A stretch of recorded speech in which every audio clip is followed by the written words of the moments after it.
What, no super chats? Yo, you down with BCP? Yeah, you know me. You down with BCP? Yeah, you know me. Integral, grind exponential. What happened there? Who did that? What Hold happened? on. He's a baller, man. I hate him though. Like Michigan guy, I can't stand him, man.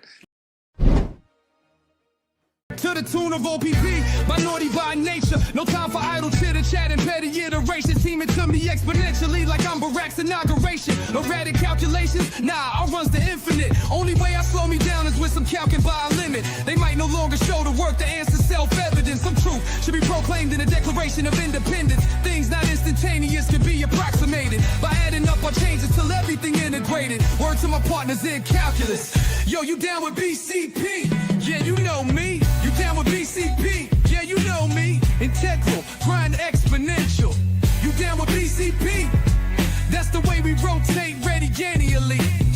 You down with BCP? Down with BCP? You down with BCP?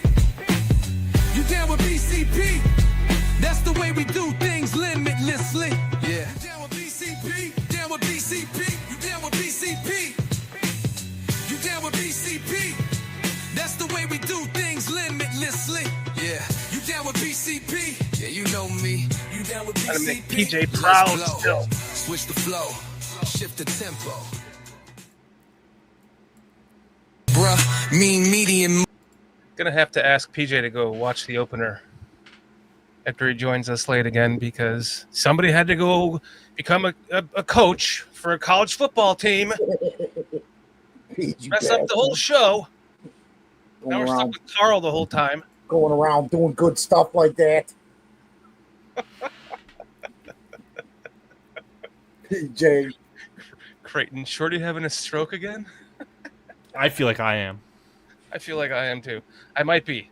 Don't make fun of it, Creighton. Make fun of it. Foster and I are sitting here with our baby faces still, but now we look like.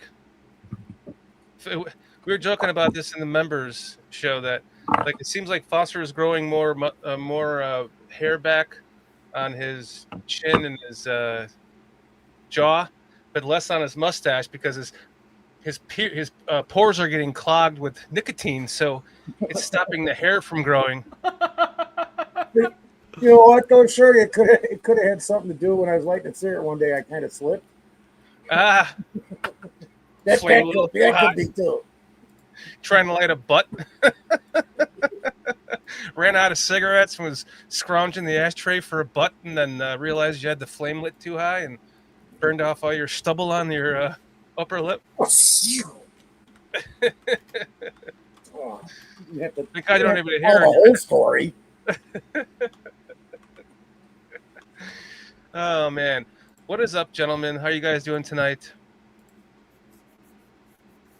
Good. I'm here. Sounds good. Good allergies kicking in. Great. Yeah, the Carl's allergies actually here. are really, really bad, Foster. You're Well, not wrong about that. Thursday in my neighborhood, because tomorrow's garbage day, so everybody on the block cuts their grass on Thursday. So That'll get you. I'm always going through this on Thursday nights. We got to like almost seal up the house, man, between me and my buddy. Just light the lighter into your nostrils. Yeah, That'll kill it. no, I just do this, dude. Oh, there you go. Well, just go like this. And there you go. Yeah, I believe in you, man. I believe in you. Of course you would do that. That's one. I got to clean the other one out now. Yikes. Oh, I wasn't good job. watching him. He's really doing crazy right now. Crap! Now my cigarette's all wet. It's got boogers on it. That's what she Now you're said? eating your boogers. Yeah. You should have tried to blow some rings with that. Look at him dying from doing that. Yeah, try that with a joint, Foster. Anyone ever try that? That would be a good idea. That would fuck you up, I imagine. I did it and held it, and then I blacked out once, like 40 years ago. I woke up on the floor, dude. I was like, going, what the fuck just happened? They're like, dude, you were standing there, and then you just went, bloop. I thought we weren't swearing on BCP, gentlemen. What happened to that, Foster? I wouldn't care. Huh? I don't give a shit. I don't care. No, we talked about this. We did talk about this. I'm trying to get Foster to like go into a rage-induced cursing contest. What the fucking Greg Gabriel is on with on the show on the Bar Room with Aldo, and he's saying that he doesn't want to swear anymore because it hurts his. Swifty was telling him that Swift Sports Network was telling him that it hurts your views and your monetization and blah blah blah. But like, what was my? Do you remember my comment, Shorty? I'm just gonna be myself. There's plenty of people that open up and then they swear the whole show and they're monetized. And I could give a shit less. It's not like we make very much money anyways. It's just it doesn't even pay the bills yet. So I could care less. We're not doing this for the money. We're doing this for a good time. Goes, Speak for yourself. Relentless Mikey goes, fuck that. Relentless By the Mikey, way, how's it going, buddy? let's get to our chat. Yeah. Bears fan 40. Good evening. Wait a second. Is that a newbie? I don't recognize it. Bears fan 40. I was gonna say, I don't think Creighton Wilfong is a newbie. No. Bears fan 40. If you don't look familiar to us, so if you are new here in chat, thank you for joining us tonight. Creighton Wilfong says, "Fuck a duck." Well, good to see you, Creighton. Yeah, waterproof. Oh, let's. Hey, let's give Creighton the PJ treatment. Ready? 1, 2, 3. Creighton. Wilfong. Shorty did a good job of kind of taking over Foster and making him do that. I've listened to the last 2 or 3 streams in audio only. Yeah, except he did a much better job the last few times. Leaning in. Patty Lara, Armando Lara, thank you for joining us tonight. Are you guys going to be at the at Sean Sierra's? Oh, by the way, Foster, Sean Sierra. Yeah. Let's give him his plug really quick, and then we'll talk about it. Bears fan Goomba. Yeah, let's plug Sean Sierra. Plug Shawnee. Just don't plug his butt.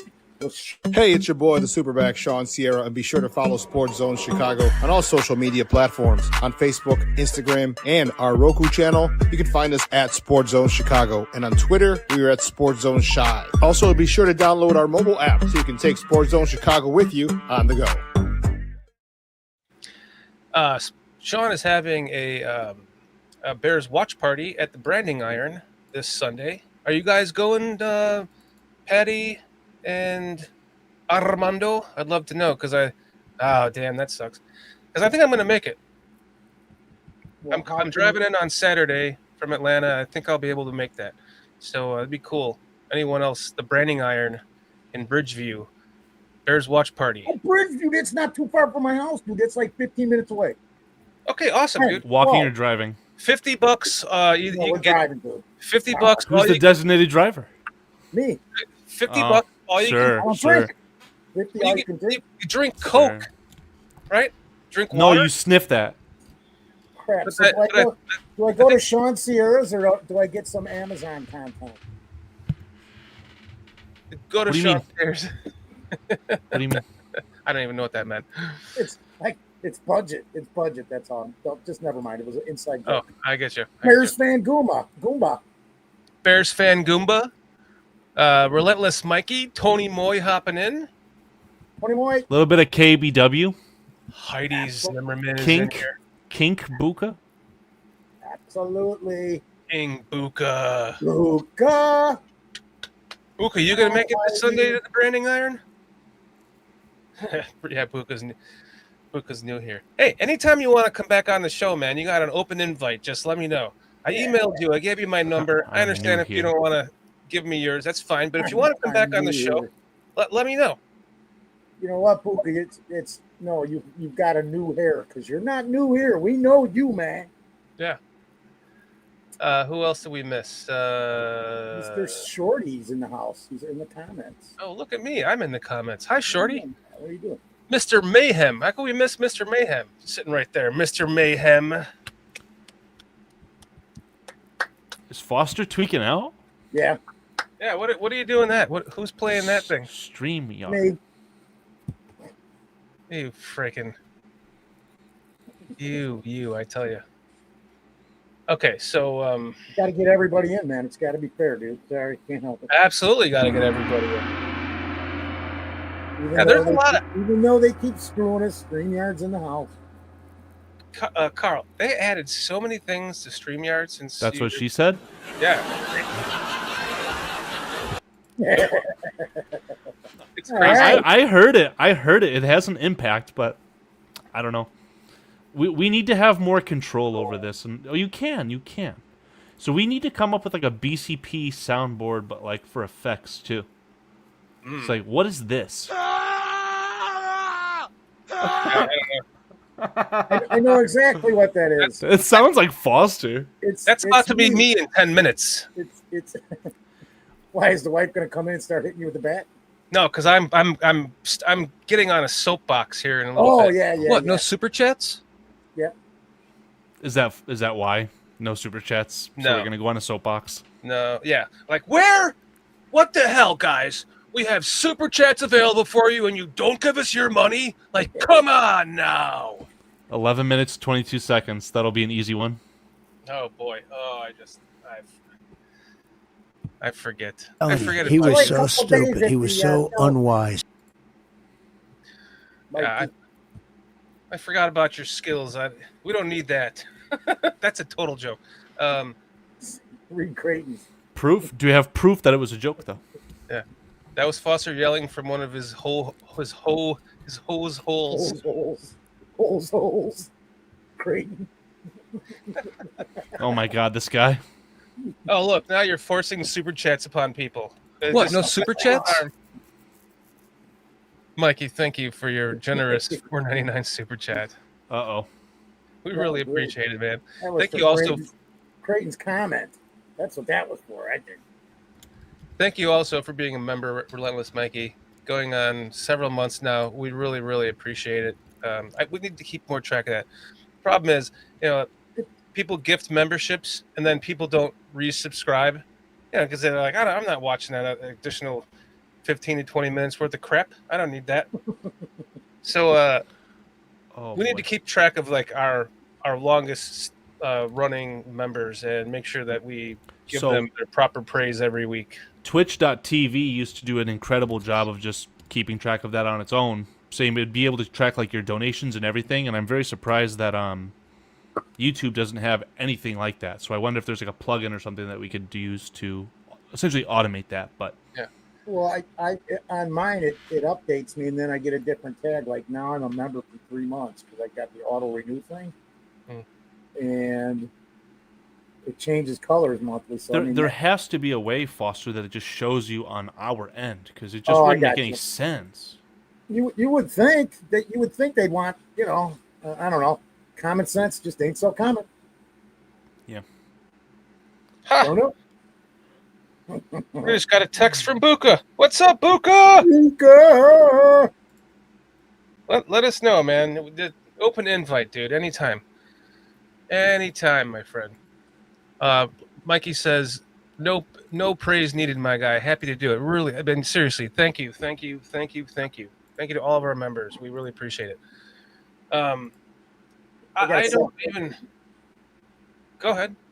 I was just gonna say, sorry, Carl, because you haven't been here, so I'm used to doing a couple things, so it's gonna take me a minute to stop. No need to say sorry if you're used to doing the chat or whatever. That's totally fine. I'm trying to keep a loose eye on this Packers game, but it's probably doing me more damage than any enjoyment. So we're already up 14-0. I like to keep an eye on the chat, and then I also like to go. Creighton Wolfon says I also likes to go cave diving too. So. Well, that's getting added to the soundboard. 14 minutes, 32 seconds. That can replace the previous one. STC, how you doing, buddy? Thanks for hanging out with us tonight. Ralph Love hopping in. We ain't beating Green Bay. Yeah, up 14 zip right now. I'm not, like,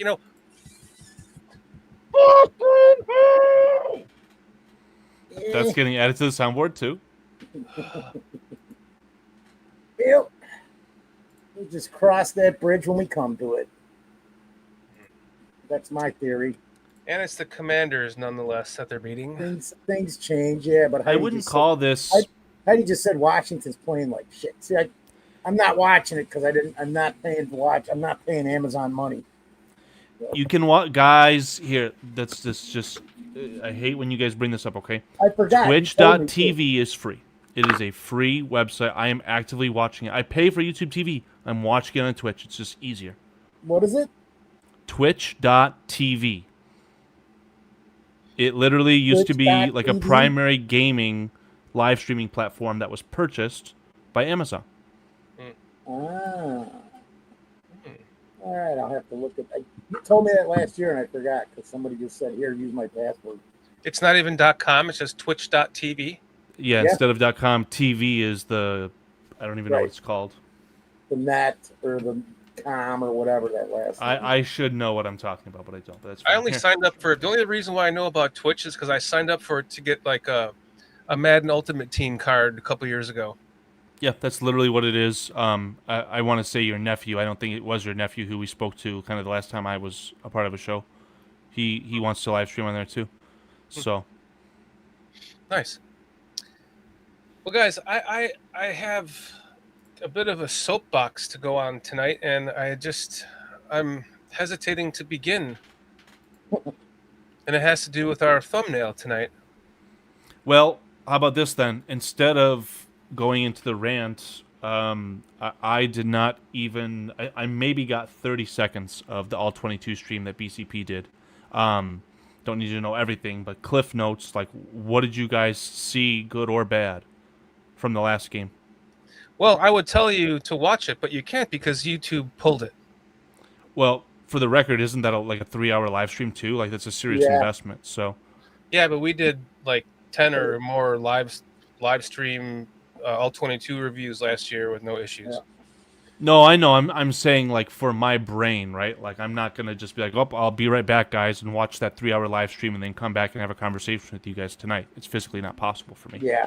So I understand the frustration from not being able to view it. That's complete horse. You know what? What we took away from it was that, and this is kind of going to be part of my rant, is that the defense had a meltdown in the end, and they gave up way too many rushing. The Vikings rushing took over that game, and that's what allowed JJ McCarthy to, start to build his mojo in the game, if you will. So let me pause you right there, and you guys can shame me and blame me in chat. I beg you guys to enjoy yourself in that too, because when I ask myself, why did we take, in theory, for 2025, a backup tight end versus a starting caliber defensive tackle, do you see why I am on the hamster wheel, just repeating myself? Yeah, no, I see it. No, I get it. I don't want to talk about that, though. I get it. I get it, Carl. From the day you said it, I got it. Go back and look at us during the draft. Yeah. Go back to our draft show the first day and look at our faces when we were there sitting in the draft. The second day, I'm sorry. So yeah, the problem here is that, in my opinion, I've seen Ben Johnson, at the very least, walk into the building and sit at the same table as Poles as far as calling the shots on the personnel. Yeah. So for anyone who says, why did Poles get extended? Why has Poles failed this roster? Well, why didn't Poles, quote-unquote, fix the offensive line up until 1 year? I think Ben Johnson is equally to blame for the personnel and roster construction as anyone, and I know he's a rookie head coach, and this is only one game. The way that things are trending in the short term are bad. Why is the 56th overall pick not even in the picture when Theo Benedict, the undrafted free agent from last year, gets 10 snaps as the 6th offensive lineman, right? If we are talking about getting game reps for a rookie offensive lineman to ease their way into the NFL, have it be as the 6th offensive lineman. I don't care if you're good or bad. Just show your athleticism. You're the 56th overall pick. You should have athleticism at the very least. So, again, I'm not going to steal the rant here from Shorty, and I'm done. I'm just saying, like, trending-wise, bad. I get it. Listen. My new thought with that is he's going to be the right guard next year because Wright's so. And last thing, I'll interject one last time, and only doing this because you saw my text to you guys. I literally copy-pasted the text with Dave and Paul as well, Bearski Film.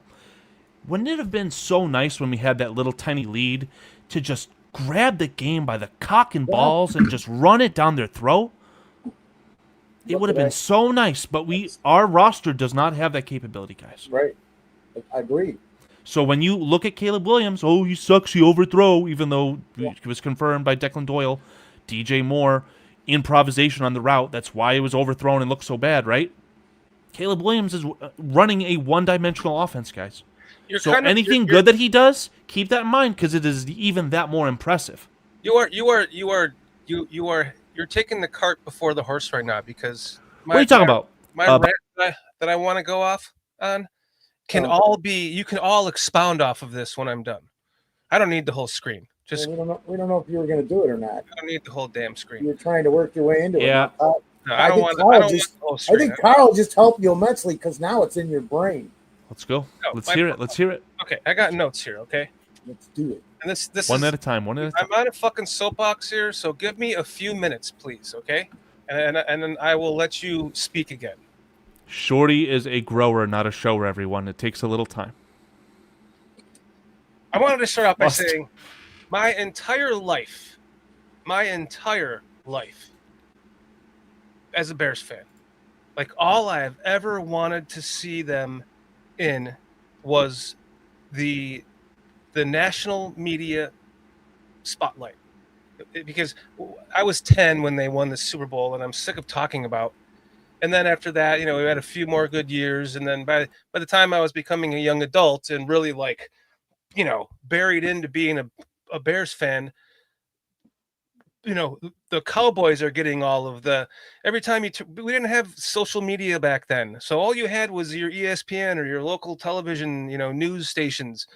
And they were talking about the Cowboys and the 49ers, and that's all. They would travel. Oh, we're taking, Inside the NFL on HBO, one of my favorite shows. They would travel around to the best team in the league, and they would broadcast from Dallas. And, those were I feel like I'm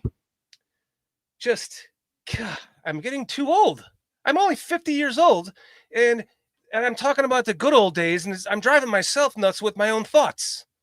So, back in the day, which wasn't that freaking long ago, man, they used to put the spotlight team on the Inside the NFL on HBO, and they were always talking about the Cowboys and the Niners, and I just wanted that to be the Bears.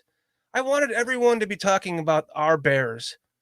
And every time it seems like, we got to a point where they should be, one little simple thing went wrong, and that's when we started to get into, the beginning of the social media world and whatnot. And one little thing goes wrong, and everyone just focuses on the one fucking thing. They focus on the one or two things, or they look too far. Like literally, this fan base is acting like, why are we so entitled that we expect absolute perfection?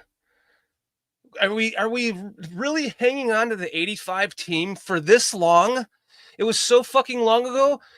Most people don't even know anything about any of those games because they haven't seen any of them unless they looked them up on, God forbid, YouTube and for some channel that allows you to show them. Yeah. So it's just, it's all I've ever wanted was for the Bears to be in the spotlight. And as soon as they get to a point where they start, let's go to the 2006 season. Rex Grossman is the leading candidate for MVP of the league after the first 7 games, and they were 7-0, I think 7-0. And then the Monday Night Football game happens, the Denny Green game. They are who we thought they were game. And he gets exposed for small hands. So then the national media, local media, they just bury into him. And he's paying attention to that. Everyone lies when they're saying they're not. Of course they're paying attention to it. And it gets in their heads.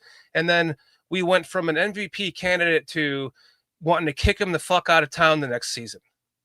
Halfway through that season. And here we are, we're in the Super Bowl, and I'm gushing it up. I'm like, here we are. Now the Bears are finally in the spotlight. They're in the national media. Everyone's talking about them. They're all over the TV. The Bears are in the Super Bowl. This is great. And then they just screwed up Rex Grossman. Rex Grossman wasn't that bad. He had small hands. Big fucking deal. The guy had a gun for an arm. He played pretty well when things were good and everything didn't come crashing down around like self-made around him. And I think that that's right around the time where everything started to change. And it's gotten worse and worse and worse because the Bears have stayed out of the spotlight and they can't remain in the spotlight for long enough for anyone to give them any kind of credit. And now we've gone through quarterbacks the last several years with drafts. And here we are sitting with the number 1 pick in the draft. And for all, like, I cannot understand. If this was 25 years ago and we drafted Caleb Williams, no one would be, there would not be this divide about a fucking second-year quarterback learning a new offense with a new head coach. And it's all of this that's compounding on me, and it's making me honestly not want to do this anymore. It makes me want to shut down the fucking channel and stop trying to talk about this every week and go back to being a civilian Bears fan where I can just watch the game and I can be as optimistic or as pessimistic as I want, but I usually try to remain optimistic. And when you get into this world that we're in now, where we all talked about last year that we should have fired Eberflus when we drafted Caleb. I don't even want to talk about Justin Fields. That's just from the moment they traded him, the moment that they knew they were going to draft Caleb, they should have fired Eberflus. And Ben would have probably come here last year. And that didn't happen. So now now this kid has to come in and learn a pro-style NFL offense and then fucking throw it all out the window and learn it all over again with an actual real head coach. So he's already been trained the wrong way. And now he has to have corrections made to how he was trained to fix those corrections, to fix those mistakes that were in the training of him last year. And here we are. So now we get to game 1. We lose the game. And as soon as we lost the game, I knew exactly what was going to happen. The narrative was going to shift right to J.J. McCarthy. Everyone would be slobbing on J.J. McCarthy's knob, and they are. He wins Player of the Week for what?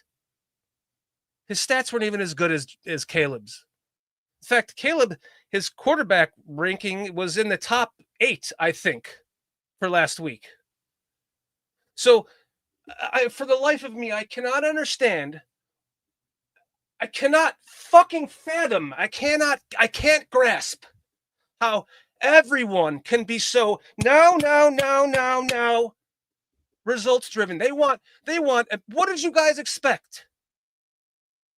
And I'm not saying everyone here, I'm just saying national. I have tuned out since that loss. I have watched the Borrow. That was it.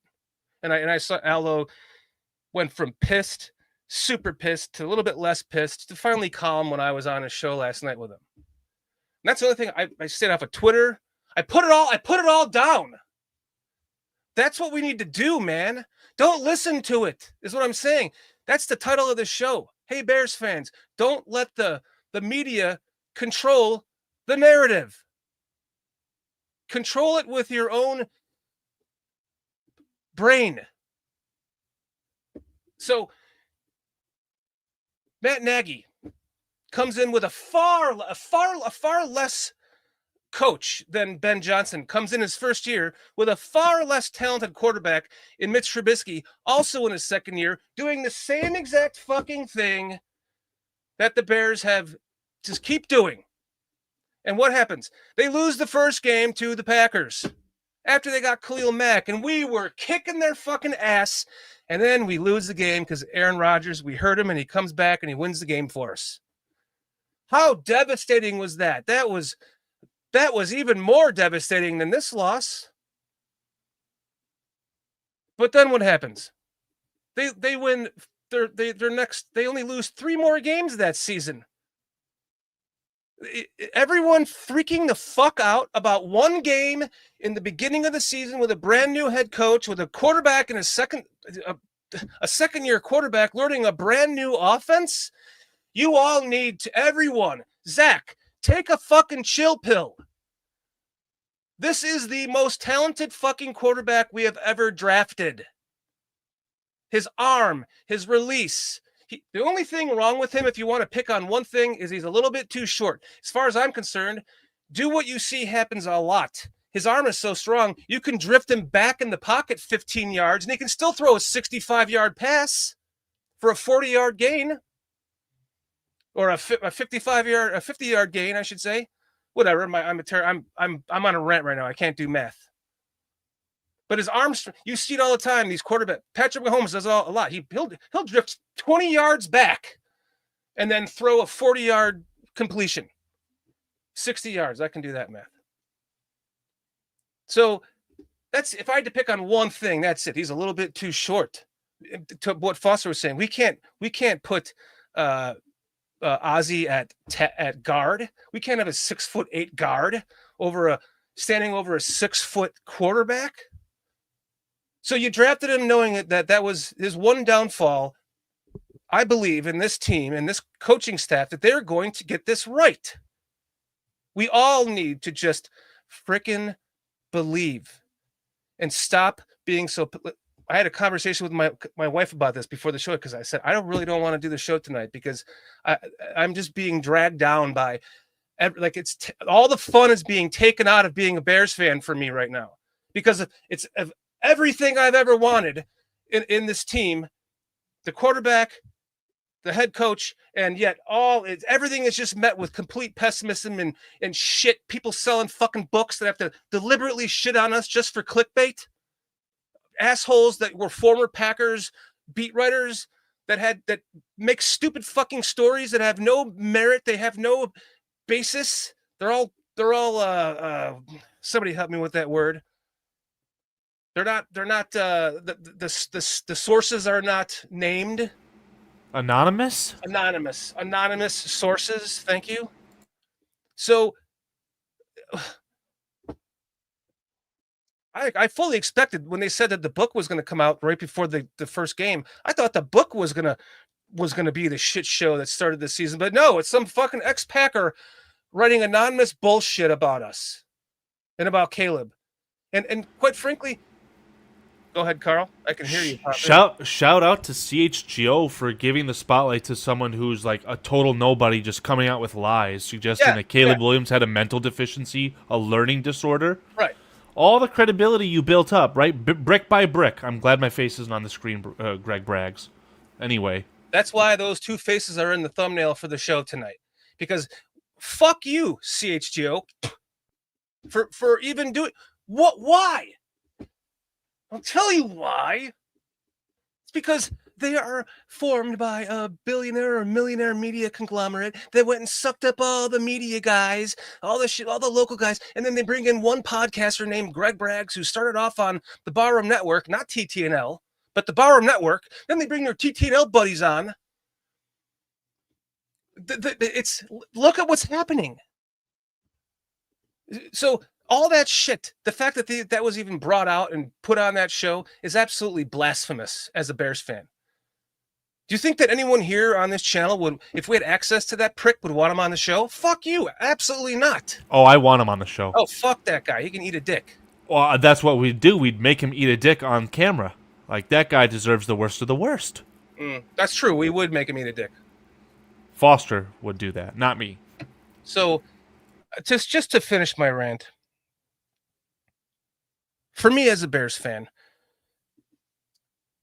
this is what I've been waiting for my whole life. 50 years, 40 years of a Bears fan. This is exactly what we have here. And now social media, national media, local media is poisoning the fan base's minds. The fan base's minds are inadvertent. They don't even know it's being poisoned. Because anyone who has watched us suffer for as many years as I have, and Foster has, and PJ has, they would know that we have something going here and not shit all over it after one game. One fucking game. Everyone's acting like he's a 6-year veteran in Ben Johnson's offense, and he had that game. Come on. Relax. Please. Can I sprinkle a little bit of just desserts on top of all that? The caveat, and I think I'm going to take you off the soapbox unless you're not done. There's a lot. I'm almost done. There's a lot of. Well, Jaden Daniels did it in 1 year. He took his team to. He took the Redskins, to the NFC North Championship game. Why can't Caleb Williams do it? Well, look at what happens now. And here's a when stat Jaden Daniels plays against the Packers with a shitty offense ran by a bad offensive coordinator named, I can't even think of Cliff Kingsbury's name. They are getting mollywopped. So it's surface level BS. You get found out in 1 year, and then you're nothing. You're into the nothingness. So let Caleb have time to develop. I implore everyone to go look at all the quarterbacks who had a first-year fucking fantastic year. And what has their career been like after that year? Hey, to turn the ball over. I'm just going to say this.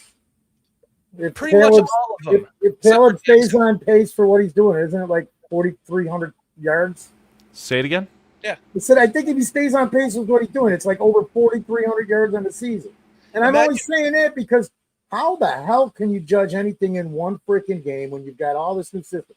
I thought it was going to be much better than it was, and it started out good. But this game, because I can do a fucking rant too. I got one ready for you. Well, hold on, Foster. I want to talk Foster off the ledge here. Let me finish mine. All right. Get back to this.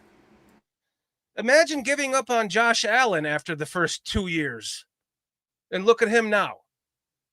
He had much worse accuracy issues than Caleb has right now. And my final thing that I'm going to end this with is, for a team that is fucking known for defense and running backs, our entire we are synonymously known. Why a linebacker? Everyone is hanging on to, and linebacker. Everyone is hanging on to the 85 team, right? Because of what? Defense.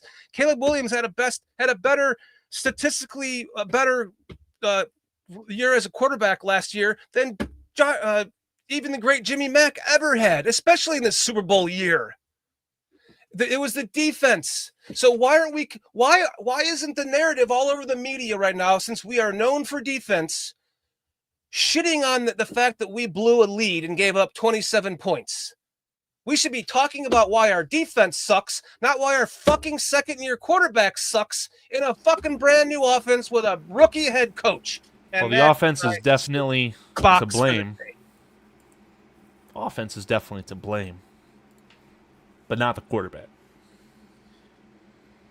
Oh, he doinked it! Coming in two. All my Redskins fans, clap in the chat. Packers doinked it. Let me throw my 2 cents in there, if you don't mind, gentlemen. Unless, Carl, you got to roll. Just keep going, Shorty.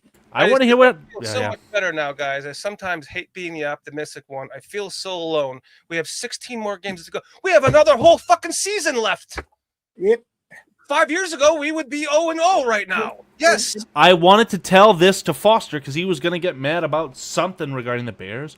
I mean, how many games did the Vikings win last year? Was it actually 14 games? And we took that team almost to overtime? That's good. They had some help. All right. But that's and everyone, you guys were very arrogant. Not you two on the chat, just Bears fans in the general sense. Very arrogant towards the clear and obvious upgrades that the Vikings made this offseason. And I know Shorty tried to spin the narrative out. They had so much loss, right? They lost, and what they replaced with was clear and obvious upgrades, top to bottom, okay? The only thing you could say, Vikings, worst quarterback. Listen to the Bears fan, okay? This is why J.J. McCarthy, the Michigan fan too. This is why J.J. McCarthy won Offensive Player of the Week. Not for the overall performance, but between the ears, man. Did you guys hear he was mic'd up, and you heard him on the mic, the first play. He's trying to get calls out. He's literally running outside of the tackle box to talk to his wide receivers, and he goes, oh shit, we're at 3 seconds. He goes, gotta go. He was so fucking frazzled. It was insane, okay? Right. I implore you guys, if you guys have any spare time, listen to J.J. McCarthy talk to Rich Eisen via the Rich Eisen show. This was months ago, and it was after his knee injury, okay? The kid is cool, calm, and collected. He may not be the most talented. You'll never know how talented he was because he was never asked to run the show at Michigan because the rest of the dominance that Michigan had, top to bottom, offense and defense. Regardless, J.J. McCarthy and Kevin O'Connell, that's a match made in heaven, guys. I'm not going to say it's going to be a problem for a long time. He's going to be a problem But to take all that to say, to take that team almost to overtime, that's good. That is improvement. We lost it by 3 points when we went for it on a 4th down, which I was all for at the time. And here, I'm going to do a poll. I want to do a poll. What was more impactful? Choosing not to take a 3-point attempt, right, with Santos. We're all going to blame Santos, right? Is a 35-yarder a guarantee? I think it is. I know a lot of the snobby fans will say it's not, okay? What's a bigger deal? Not going and getting that field goal or missing the actual field goal that you attempt? Because I think missing the field goal that you actually attempted is a bigger deal than going for 4th down. Yes, Mike Phelps, Peyton Manning, Troy Aikman, and John Elway all had horrible starts to their careers, but developed into Hall of Famers. Please, for the love of God, let's give Caleb time. Thank you, Mike Phelps. Thank you for joining us tonight. Thank you. That's what I'm saying.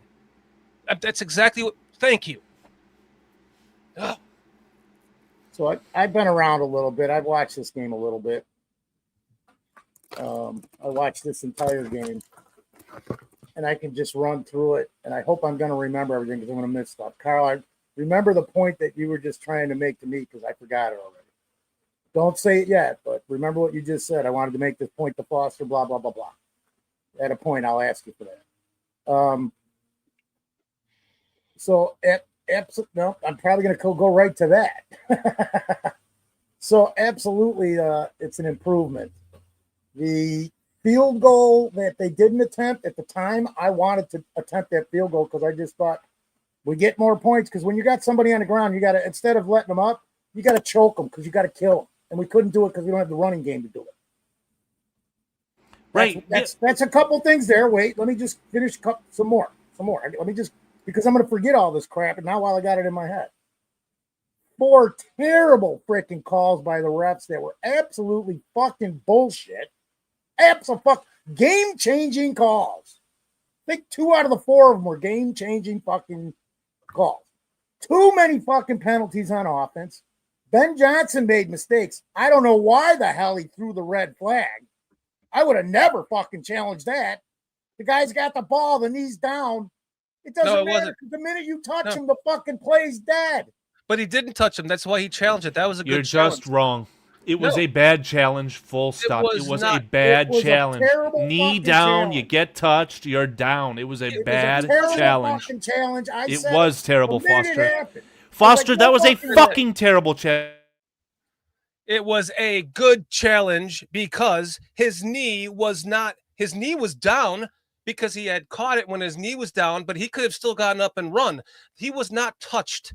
He popped the ball out before he was touched. It was a shitty fucking call and a shitty replay call that they need to go to hell for because it was a home game and they need to give that to us. It was clear when you saw the replay. He wasn't touched. Talk about moving the goalposts. He wasn't full stop. It was touched. a bad challenge. How? It was a good challenge. Down at the guy. It should have been one. Because he's literally touching him when he knocks the ball out, so he's down.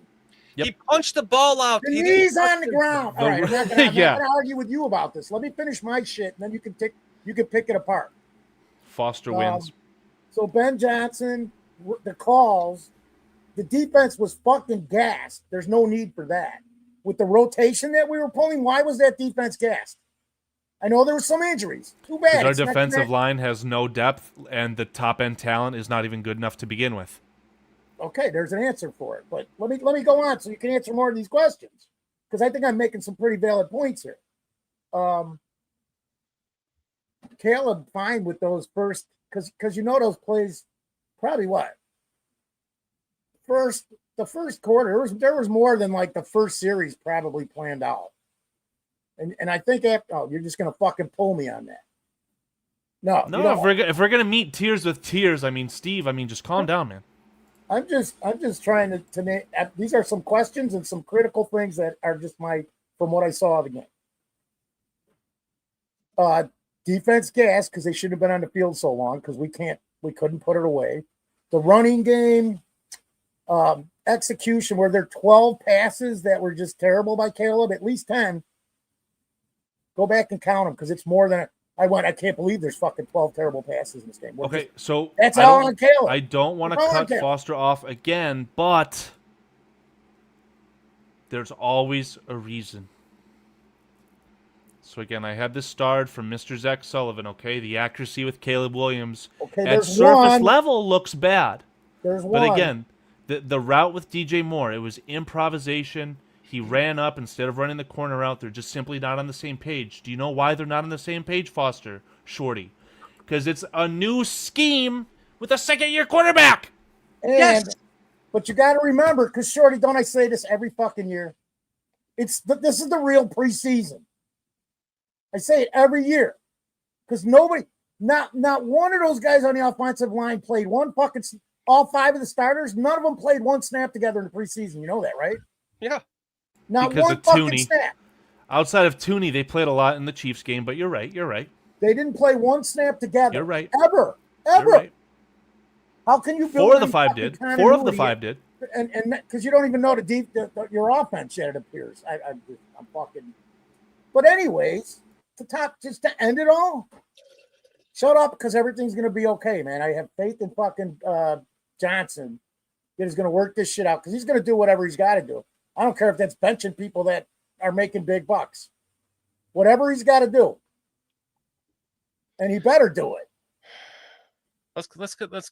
I'm missing 2 other things, damn it. Let's talk to chat for a bit here because they've been blowing up. Let's see. How far do we go back? Yeah, I mean, last time I'll harp on this. Zilla is just wrong. I'm sorry, Dan. Zilla is just wrong. Dude, DJ was wide open. Come on, man. The ball was still overthrown. Well, when the quarterback is in scheme, asked to do one thing, and DJ Moore says, just kidding. That's not how that works, man. I'm sorry. It's a little bit more than just being bum open. There's more to it. Where was one? Was that ball thrown out of bounds? Yeah, probably because it was thrown to a spot where DJ Moore was expected to be there. Probably was overthrown, but it looked a lot worse than it needed to. Yeah, actually, if I'm remembering, there's no way anybody could have caught that fair if I remember that play. So did he throw it away? I don't know. He definitely didn't throw it away. It was probably overthrown, and it was one of those things where he saw something different than he was supposed to, and he got excited. That's one criticism you can give Caleb Williams is that he gets too damn excited. Well, that's what I kept saying. Edible. Remember, I kept saying he needs some of Shorty's gummies. Yeah, literally. Literally. To a T. Give him 50 milligrams. He will be good. No, you got to microdose him. You've got to, like, the first like that guy in the Denver Broncos who was microdosing shrooms. He's getting a little hypey. You have no idea what I'm talking about. You just, you put a little bit in the water. You give him a little, 5 milligrams. Should we do that, gentlemen? Should we microdose shrooms before the next episode? By the way, I took another one of Shorty's gummies from his birthday last year. That's why Foster's so bullish on. Let me talk before I'm too high. I love how he says that because I don't live in a legal state. I don't have access to gummies. So he when he says my gummies, it's the gummy that he gave me. No, wait, it's no, because I got a package. I got a package and a card for you, and I can't find a card. And I found the gummies one day, and I was like, "Fuck him! I need one of these." Mm-hmm. You want to do what? So I bought him for his birthday last freaking Christmas.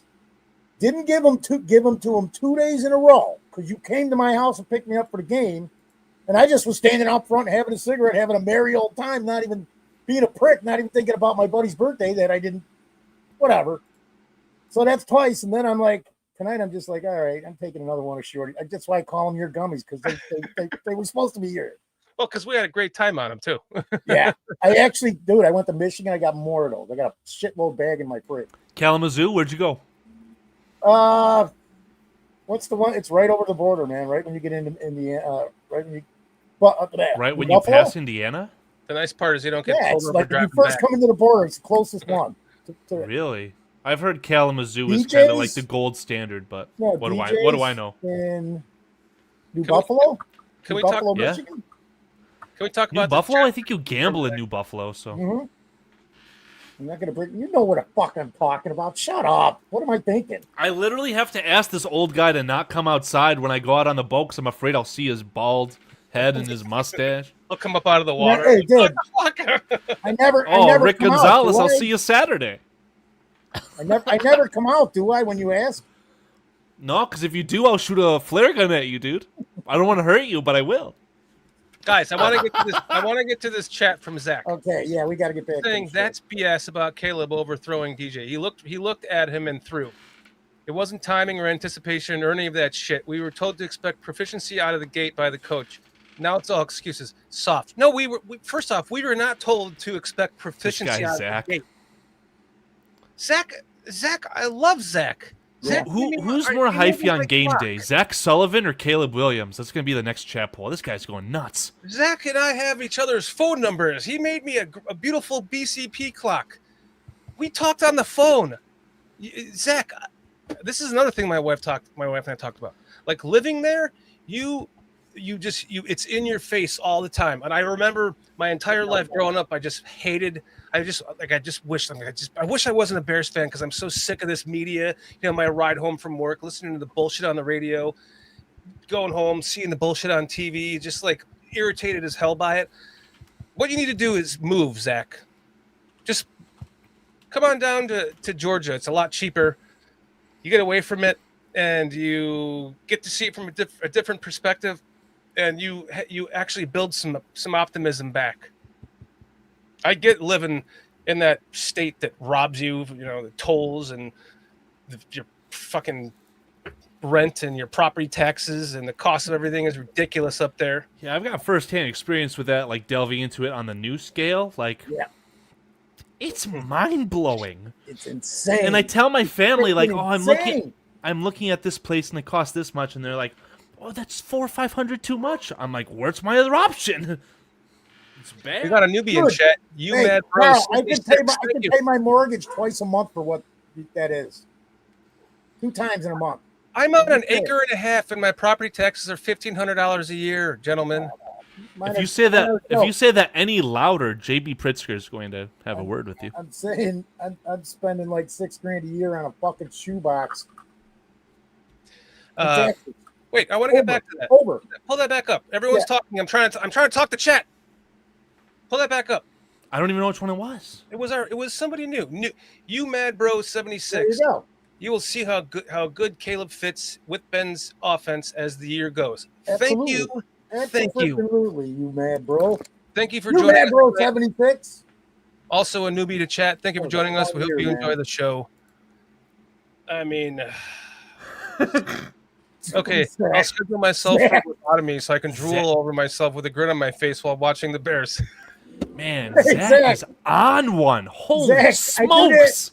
I do that now about four times a season, so you don't even need the lobotomy. Just wait. Angel will take care of it for you. Oh my God! I'm like this, Carl. Hey, what the fuck kind of call was that? We need to have like a little ticker at the bottom. It's like levels of Foster's gummy trip experience. Because right now he's at level 2 of 4.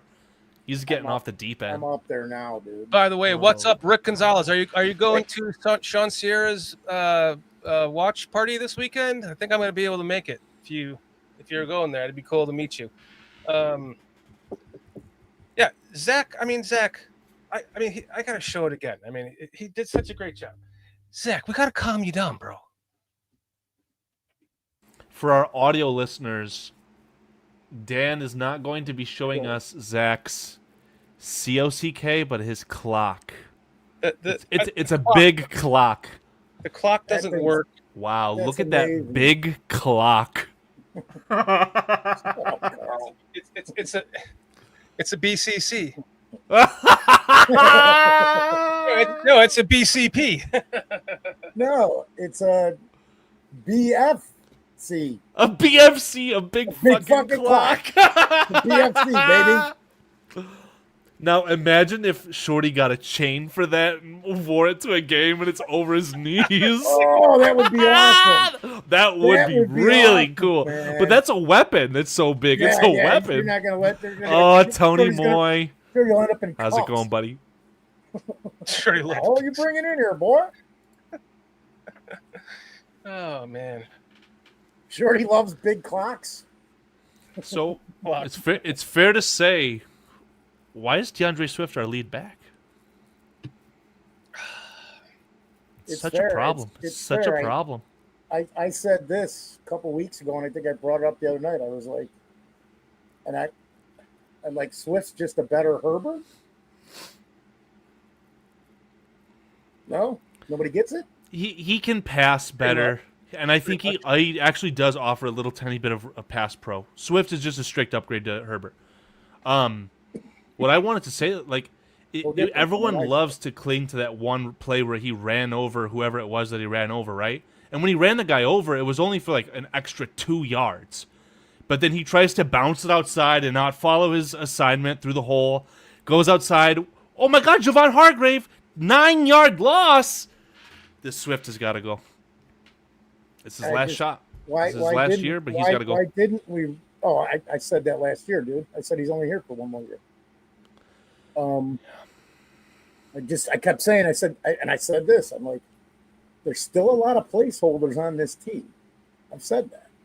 Yeah. I didn't say it this year, but there probably is. No, I'm sure there is. That's the one thing that I'll give the Bears for saying, okay, pick 41, we want to trade back and gain more assets. You need more rolls of the die. You need more Powerball lottery tickets. I don't know if the Powerball's still at 100 billion, whatever it is. I don't know. You need to be able to fill up your roster with your guys. So I get that. But why are we drafting career depth at service level, right? I still think that Ozzie Trapillo can make something out of nothing. But here's why I say that Ozzie Trapillo jokingly could be career depth. Darnell Wright was our best player in 2025, the first game, right? Yep. Highest PFF grade, passed the eye test. If he didn't have that bullshit penalty, he'd be the leading candidate for the all-pro right tackle, in my not so expert opinion, right? So the right tackle position's good. He's not playing right tackle. If he's going to play left tackle, he's got to replace Braxton Jones. As a rookie, he was not able to do that. Okay, he needs more time. But if you're going to end up with a top 10 pick because you just have too many placeholders on the team right now, the 2026 NFL draft is strapped to the gills with talent at the left tackle position. How are you going to pass up another left tackle if you have a top 10 pick? How can you do that? J2K was bringing that up during the draft. If you remember how the next year would probably be a better year because of the position we were at drafting. So, yeah, man. I don't know. I just keep going. There's got to be logic because I'm going. Wright is so good that I wouldn't see an issue if Braxton's gone and they move him over to the left side next to Tooney, because he could probably play left tackle, and they stick Trapillo as their guy at right tackle. Why is he back up right tackle? Why is he listed as number 2 right tackle? RT2. He's tackle number 4 on the depth chart, and it was probably only a slight edge to Karan Amagaji because Karan Amagaji made the roster. So they're probably neck and neck, and Karan was a game day inactive. So Ozzie's really close to that, right? Yeah, Tony Moy, bingo. Tony Moy absolutely is a wasted pick. Absolutely. I just wanted to hit. Hey, Keds. Keds and Aldo popped into the show. Good to see you guys, man. It's very good to see Aldo and Keds and everyone who's in here, if I'm being very honest. So. Absolutely. Keds, thanks for joining us. Heidi. Aldo, thanks for joining us, man. Barroom Network's been doing a lot of special stuff. I so think I saw good. yesterday. Were there 5 people on Bare Their Souls yesterday? 6, including me. You were on it? Shorty popped in later to cause disturbances. I didn't see that. That's what we do. Oh, by the way, Aldo, you never answered the first. I don't really think you went into detail. You might have answered it, but the first part of the question that I asked you was, what was the difference between, after doing this for now going on 11 years on the Barroom, what's the difference between the fan base 8-9 years ago compared to now? Do you make, you know? Do you know what my opinion is? Was it just as poisonous? They're still just as disgruntled. Maybe there were less of them, and the people who were in the community at that point were still just as educated. But it just feels like any corner of this earth, as far as it pertains to the social media aspect, you're getting information. So it's like, I know that, who is it, DBB on Twitter, Da Bears blog, he Yeah. kind of got, got is what you say, for being old, where he says, I remember where no one cared about the draft, and you had to figure out who the team drafted the next day in the newspaper. That's hogwash. Ever since I started watching the Bears in the year just before they went to the Super Bowl, so 2005 season, I was watching the draft. Maybe I didn't retain that information because I was too young, but I was watching the draft. So the availability and the information available at your fingertips is too great. Yeah. I was A watching lot the more draft. anger, I was Aldo watching says. the draft too. You know, it was in the form of the paper. Remember that, Foster? Yeah. The Well, paper that's you what see who they I was. drafted. I was. Wow, so I you was just gonna say, corroborated the Bears blog. Absolutely. You guys did not watch the televised NFL draft? There wasn't one. I'm talking back in the 80s, bro. 70s. Oh. There wasn't one, dude. That's different in the 80s. Yeah. I'm talking about the mid-early 2000s. Oh God. I'm surprised that The only way you could follow the the draft, and you couldn't follow it live, was you'd get I'd get the Daily News, the Sun-Times, the Tribune, and Sporting News came out in like 76 or 77. And even that was just a rundown on the college players, and getting draft information. The only way you got that was by sitting in front of it, like to see what a player was, or getting almost any information about players coming out of college. You better have been watching the games, right? Because that was it, dude. And then the drafting from the players that they drafted were either in the Tribune or the Sun Times, or if you were lucky enough like me to have your parents buy you the Bear Report. Remember that famous clip? Aldo Gonzalez says the first televised NFL draft was the 1980 NFL draft, broadcast by ESPN, and I remember that because nobody freaking had ESPN. Let me corroborate the story here for Aldo, because wasn't there that famous kind of, I think that ESPN, I don't know if they were owned by Disney at the time, they kind of had that one guy who's still their analyst. What is his name? There's the two big dogs Chris for the Berman? draft on ESPN. Mel Chris Kiper. Berman? Mel Kiper said something along the lines of the Indianapolis Colts have to do this or they are stupid. And it was like rage bait. And I believe that was really early on, 90s at the very latest. Just pure rage bait. The owner was like, who the hell is Mel Kiper? So the draft has been a phenomenon for a while. Yeah. I'll have some egg rolls, some tin ping dong, and I'll have some. And Zach Charbonnet got more carries. I saw a clip come up, and Zach Charbonnet for the touchdown. It was at a commercial break, and all I can think about is you. A glass of wine. I was saying, and somebody laughed because I was like, this was, I don't know, March, April, May. I wouldn't have minded if the Bears could have worked something for Zach Charbonnet because he's going to be I wanted Kenneth Walker, and now I see why there were whispers and rumors of Kenneth Walker simply being cut, because they instead cut their rookie draft pick, which 7th round, Damian Martinez, whatever. Yeah. Seahawks got a deep running back room, man. Yeah. That's a guy, keep a name if we're going to be talking about trade deadline moves. Kenneth Walker might be able to be had for a day 3 pick. But do you know what you have to do before you get to that point? You got to figure out if your 2025 day 3 pick, Kyle Monangai, is worth the squeeze. Yeah. And Ben Johnson needs to call his fucking number more times than 0. That was one of my other things I forgot to get to. I was like, I sure would have loved to seen him run the ball because he never did. Yeah, like I said earlier in the text. One pass, and that was effective too. It was effective. Why not do it again? Yeah, I think give Kyle Monangai a little bit higher sample size. The gummies, shorty. If Kyle Monangai looks good, make him the lead back for week 3. Good. Finish what you were going to say. You were about to go on a huge rant there and got cut off by Carl. I muted him for you. Did I mute you? I muted you. There you go. Unmute yourself. Ah, fuck you guys. I'm trying to help you out there, Foster. Foster's tripping. Would you take 2 gummies or 1? A half? You lightweight. You're muted, bro. Oh, you're gonna stay that way? Is that what you're doing? It's just gonna scream in Is that your retaliation for me, Foster? I apologize. I'm done. Well, we gotta do sign language. What's going on over here? You're bald? We get it. You're bald. Are you gonna unmute yourself or what? Foster, for our audio listeners, Foster is telling us his preference in women. Bald down there. Oh. Please. What? No super chat? Just Aldo Gandia, hits me up. What? No super chats? Aldo Gandia, $10 super chat. Please use this money to mute Shorty. Aldo and I. You know what? What were you going to say, Shorty? Aldo and I keep tossing. I did it. He doesn't know it, so he's got to repeat everything he just said. Shorty, I think that's called money laundering.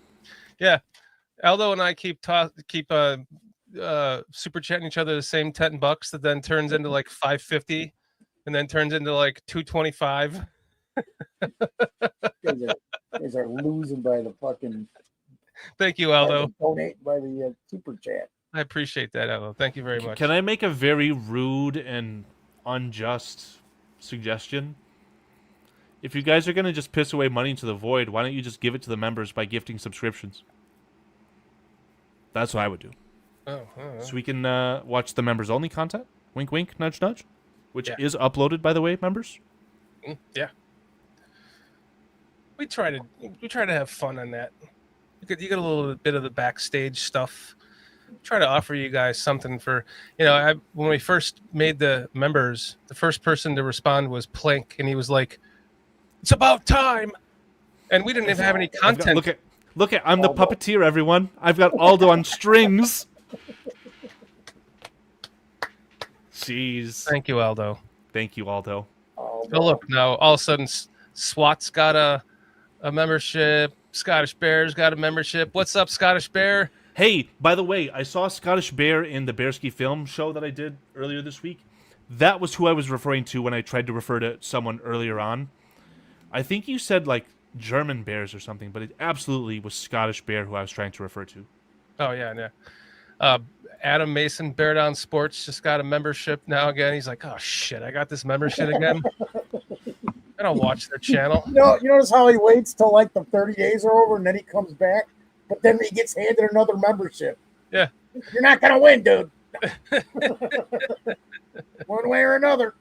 Oh, wait. Are they might not even be in the chat. I think that's just showing you who received the membership. That's correct. They do not have to be in the chat. Now, what it does do, I think, is give you a notification. So when you see that, you'll be like, oh, I should pop in. Mm-hmm. But I do hope to see every one of the members around. Yeah, because I always look at who's in there, and I try to I want to give it to Buka and Charles and Patty and Armando, and I'll, every time, and it's never anybody in the chat that's been getting it the last 3 times I've done it. I don't know, whatever. It's truly random, Foster. You mad bro 76 trying to get me on a soapbox again, saying I say start Tyson this Sunday. Let's do a chat poll. A chat, rate the rage bait from you mad bro. And I would know because that rage bait is my hobby on Twitter. So that you mad bro, that is bad. Bad rage bait. Let's just find out what the chat what the chat would say to that. You're just setting yourself up for failure, man. You're gonna get really mad really fast. You better be working on the game plan. You're probably right. Get a few bodies back this week that we didn't have. Here. What's the injury report of today? I didn't look at it.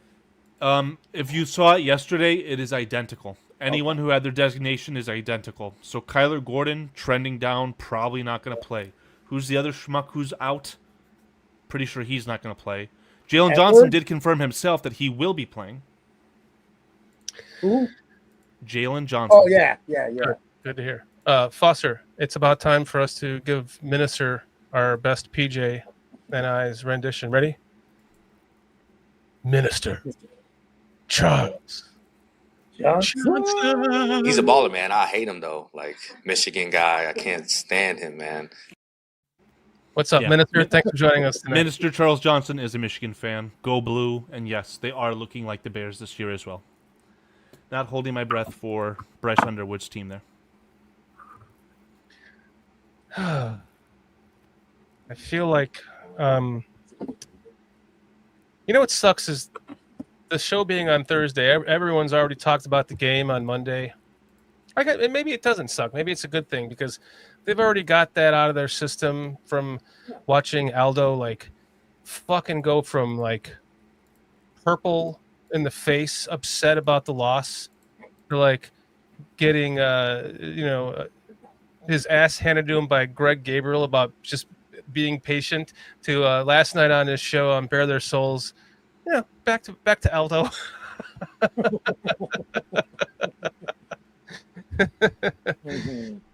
Oh, that's why. So I think it's nice that we kind of stay away from win or loss. You know, you're going to get all your information from one of your other 100 sources, and because really this show is about fun first, always. Bears second. That's a shame because you guys spent all that time watching the All-22. I kind of wanted to know some ins and outs. I had texted PJ. I asked him, I said, PJ, if you could be so kind as to just simply watch Montez Sweat, let me know what you see in that guy, because I trust PJ's opinion a lot more than mine. So I don't know what you saw, Dan. What's up with that Montez Sweat guy? Forgot to look at him. Yeah, so he didn't stand out to you. I'm guessing that he, again, after having the best camp of his life, and being someone who needs to be tested for steroids, he was just a jag, just another guy. What a surprise! He did not stand out, and that's my guy actually too. And then again, for our audio listeners, injury report is on the screen.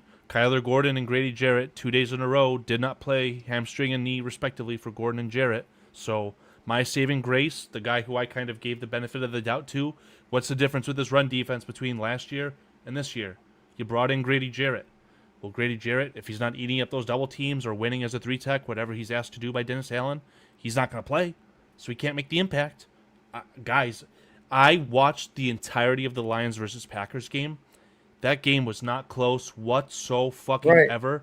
They got erased. They got hit with a fly swatter. It was bad. The Lions are going to be so pissed off. Their fentanyl-laced fans are going to be so aggressive. Raucous environment. And Dan Campbell is going to run the ball potentially 15 times in a row.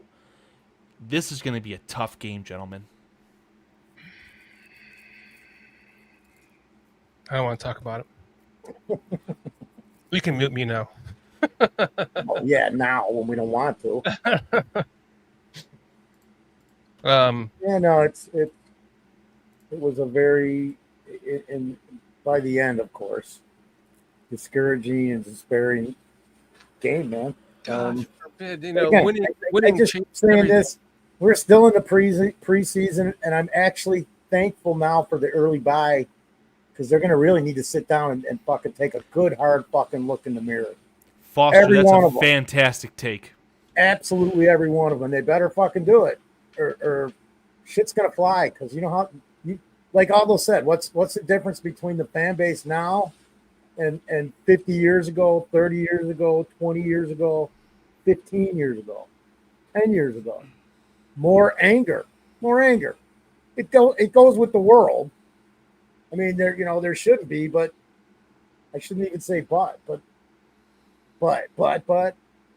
it's. Can you say tits? Come on, man!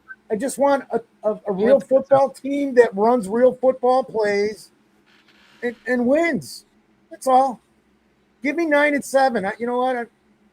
I was like this. So we played the Vikings, right? I don't know how many times in my life I've said, boy, would it better have been to have been a Vikings fan, because at least they've been in the Super Bowl and they've got a good team more than we do over the last 50 fucking years. Look at Carl's face. But I'm serious. I thought that shit. The Vikings may have been to a Super Bowl, but they sure as hell never won one. They never won any 4 of them that they were at. That's the problem. Yeah, I'd rather have the one and then be terrible the rest of the way, if I'm being honest. And I don't claim the 85 team because I wasn't even alive. Excuse me. Carl, I get that, but as I go through my life, I'm like, man, I would have seen so many more playoff games. I would have been more involved in that aspect of it over the fucking 50 fucking years. Do you know how upset the Super Bowl 41 makes me as a youngster? Oh, You want to give me 3 more of those? I'm fucking good, man. So what? You were like what, 10 then? what about? Yeah, I was in middle school. What about being a Buffalo Bills fan? 4 in a row. Yeah, tell me about it. I feel so bad for that franchise. I legitimately like the Bills because of that idea. I put myself in their shoes, right? You watched your team lose 4 in a fucking row, and then you had to suffer through Tom Brady? What's really Forget it. unbelievable? It's really unbelievable is those teams were so fucking good. Yeah. Those Buffalo Bills teams were fucking amazing. Who's the With wide Kelly receiver and the edge rusher? With Kelly and Thermal Smith, and then the defense. Who's the edge rusher? Oh, If he had 1 ring, he would be viewed so much higher. absolutely. And I can't even think of his name, dude. And the wide receiver, I can't the think of the Buffalo wide receiver's Bills name. at that time, them and like the Bengals were on. You know, they were played a lot in Chicago, so I got to see those 2 teams, and the Bengals is kind of my second team because I lived there, and Kenny Anderson Bruce was Smith, one of my, thank you. So, Bruce Smith. Yeah. Stevie. Give that guy 1 ring.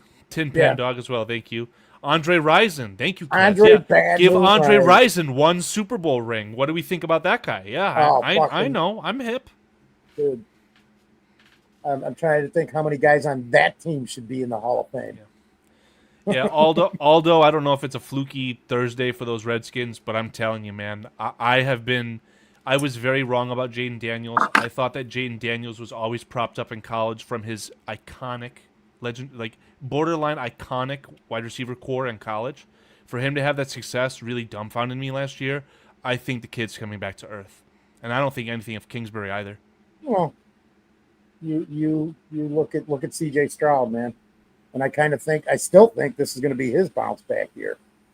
But it's going to happen. Young quarterbacks. We just talked about. Look at Josh Allen's first 3 complete seasons. Go look at those. Not 2. Go look at all 3 of them. 3 years. Zach Sullivan saying, I was in Iraq, second tour there in 2006. So happy they got to the Super Bowl. I had a flag flown over Saddam's palace and sent it to Lovey. Nice. Are you fucking serious? If that's Beautiful, legit, that's man. crazy. If you did that, I believe you did. That is badass. I would love to see that. I don't know if you can release that kind of stuff because some of the times you can't. Like that, I don't know. I hope you don't get in trouble for just that. Aldo says, you guys remember Lisa Left Eye Lopes set fire to Andre Rison's mansion? Yeah. I don't. Yes. I don't. I forgot about it until now. Yes. Let's see. He was insane, man. Minister Charles He's Johnson no says longer with us. he's tired of eating Oh, mashed Charles. potatoes. Man, That's not a Bears it's euphemism. That's literally he can only eat mashed potatoes because of surgery. Yeah. Oh, yeah, you get sick of them, man. As much as I love them, I'd be sick of them by now too. And I also wanted to get to Aldo said 1985 was awesome. Yep. Oh, Zach says, yep, still has the paperwork in return. Wow, that's awesome. And his return letter. That's awesome, Zach. So cool, dude. Did he handwrite it? And Buka gives all our sentiments when he says, and this is King Buka World. Salute to you, Zach Sullivan. Thanks for your service and safe return. That's from, same here, man, from all of us, dude. Everybody. For sure, it's Zach. in the chat. People Absolutely. are saying it. Absolutely. Thank you. So, we don't get to keep the things we have, man. You think about where we'd be without the kind of service that our warriors have put in for us over 250 odd years. Armando says 1985 was awesome. So Armando, do you think if the Bears, let's just say they won the Super Bowl this year, would anything ever even compare? Because that was the good old days. Like the NFL wasn't a total cuckold whore like it is now, just sucking the money out of everyone's pockets. You got the Bears on your channel, and you got a couple other games during the week. Now they want to charge you $500 for NFL Sunday Ticket and only give you 8 games, because you still have to pay for the other channels that they're on when they're not on at noon. Basically, they should call it NFL Sunday Ticket at noon, is what they should call it. I didn't. I do not see what you're saying right now. I do not understand it. I'm coming home this weekend. So if not for that game, I would have 4 out of the first 5 games would be on national television, and I could watch them without and they would not be broadcast to me for paying $500 for NFL Sunday Ticket. I just don't understand what you mean. You wouldn't be able to watch them with NFL Sunday Ticket? You have to get YouTube TV to start. I understand that. But what I'm saying is you only get the noon games. If it's on at 3 o'clock, they block it out because it's on CBS. Okay, then turn on CBS. It's baked into your YouTube TV. If I'm going to pay $500, give me all the games on your platform. You still get them. Because you pay for them otherwise. How can you? Why do we keep having this argument? NFL Sunday Ticket is designed for fans of teams that are out of market. You wouldn't get blacked out local. Because this is a repeat argument. Yeah, this makes no sense. What are you talking about? Sense. It's not. It might be designed for that, but it's probably mostly consumed by fans of teams that live out of state from their teams. That's literally what the product is designed for, or just super fans. Okay, I'm going to break this down. I'm going to say this slowly so you can understand it this time. Yes, I pay for YouTube. That's different. I have to pay for YouTube to be able to watch ESPN Monday Night Football, to be able to watch Sunday Night Football. I have to pay for Amazon, which I do, to be able to watch Thursday Night Football. They're introducing another game on Fridays. What the hell is that going to be on? So if I'm paying Amazon. If I'm paying you $500 for NFL Sunday Ticket, but you only give me the noon games, that's a lie. That's just a lie. It's called the slippery slope. Who's the bigger slippery slope, Chad? Shorty or David? They block out the game. If it's at 3 o'clock, try again. Block it out. It's on national television. Try again. This is insanity. What am I not understanding in this argument? Okay, if you paid $75 per month for YouTube TV without NFL Sunday Ticket, you would be able to watch football from dawn till dusk.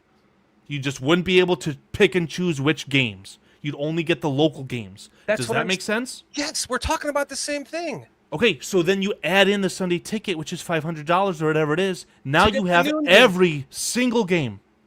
But I'm only paying $500 for like 8 or 9 games. Or less.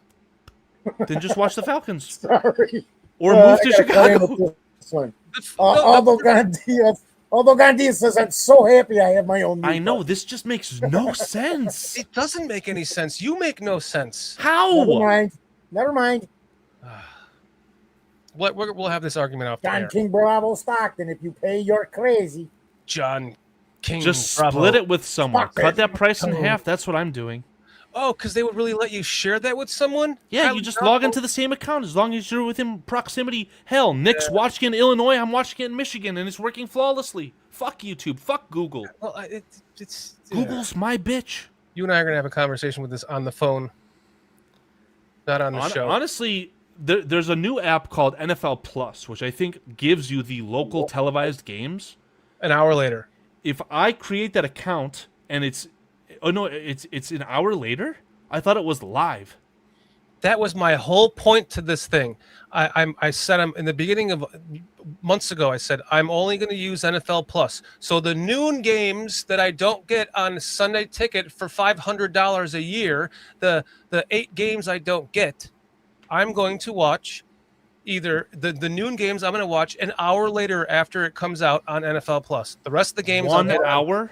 And yes, dude, why don't we go, after the game is done, like 5 or 6 shows so ago, that's and we could just 5 hours later of the same conversation. 1 hour later. 1 hour after it's done. So you have to hide for the duration of the game and then an additional hour.